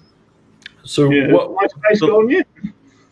The last question. If it had been a utility, it would still be here, and that would be terrible. The last question I'll have on this specific topic, because I know that you need to go, Dieuwe, is that would you guys, because Facebook and Google and everything are so powerful in the sense that they have so many people inside of their platforms, obviously they don't want people to move away from the platform. So any speech that talks about how we should be moving away to different platforms like Gab, Minds, DLive, etc., would then be funneled down through their algorithms to prevent people from actually moving away. Because the entire point of that argument is we need to present people with why they should, the problem of why we should move to other platforms. But these platforms will make that impossible. Well, not impossible, but very difficult. They will make it more difficult. But you have the case with like a supermarket, right? If I want to go and like, you can't, you know, if I walk into somebody's supermarket to advertise a different supermarket, they're probably not going to be very happy about that. And yes, I get that these companies are big. We do need to be careful to make sure that they don't end up having that power where they can just shut down the competition. That's that. If they internally do it, it's fine, because at some point they're going to make mistakes, and that you know, that happens, has happened with I think with YouTube and DLive becoming very popular very quickly. These companies, they make mistakes and they upset their creators and they upset the people who provide them with content and so on. That's true. So that's it. Yeah. I do think, Google, I mean, some of these large companies like Google, I would not necessarily be opposed to the United States government breaking them up just because I don't like them.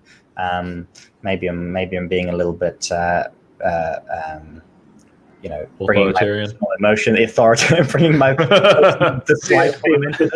power of the government, so it didn't matter. Bringing my yeah, exactly. So and I do think that in a conservative role of government actually is to make sure that companies don't end up replacing the government. I do want my government to have that monopoly and force that I talked about, and to be responsible to the people. The government should be responsible to the people. These companies are not responsible to the people, and so therefore I want to be very careful to say we do need to make sure we don't they don't end up becoming more powerful than governments, and that's the danger. But other than that, they should be left to make mistakes and fail without having laws that entrench their existence. Sweet. All right. Well, I want to respect your guys' time, and we've been here for 3 hours, so let's wrap it up here. Thank you guys so much for coming on the channel. It has been such a good show. I think everybody has enjoyed it. I've definitely learned, opened my perspective in terms of conservatism and libertarianism. So I think it has been a really informative show. I'd just like to say thank you to everybody who's commented, everybody who's watched. I really do appreciate the support. And yeah, thank you guys so much for coming on the show. I really appreciate it. No, it's been a real pleasure. Thank you for asking me on. And thank you for setting this up. And I've had good fun. So I do hope you have some success with this project, and we do some other things in the future. It will be really good. Yeah. I'm sorry to everyone who asked questions that haven't been answered, because I've seen dozens and dozens of questions go past, and there's just no time to go and answer them all. That's exactly right. That's exactly right. Well, yeah, thanks so much. If you guys want to come back on the show at any time, just let me know. I definitely would be looking forward to doing more projects together in the future. So certainly will. Thank you. Sweet. Awesome. I will end the show here. See you guys.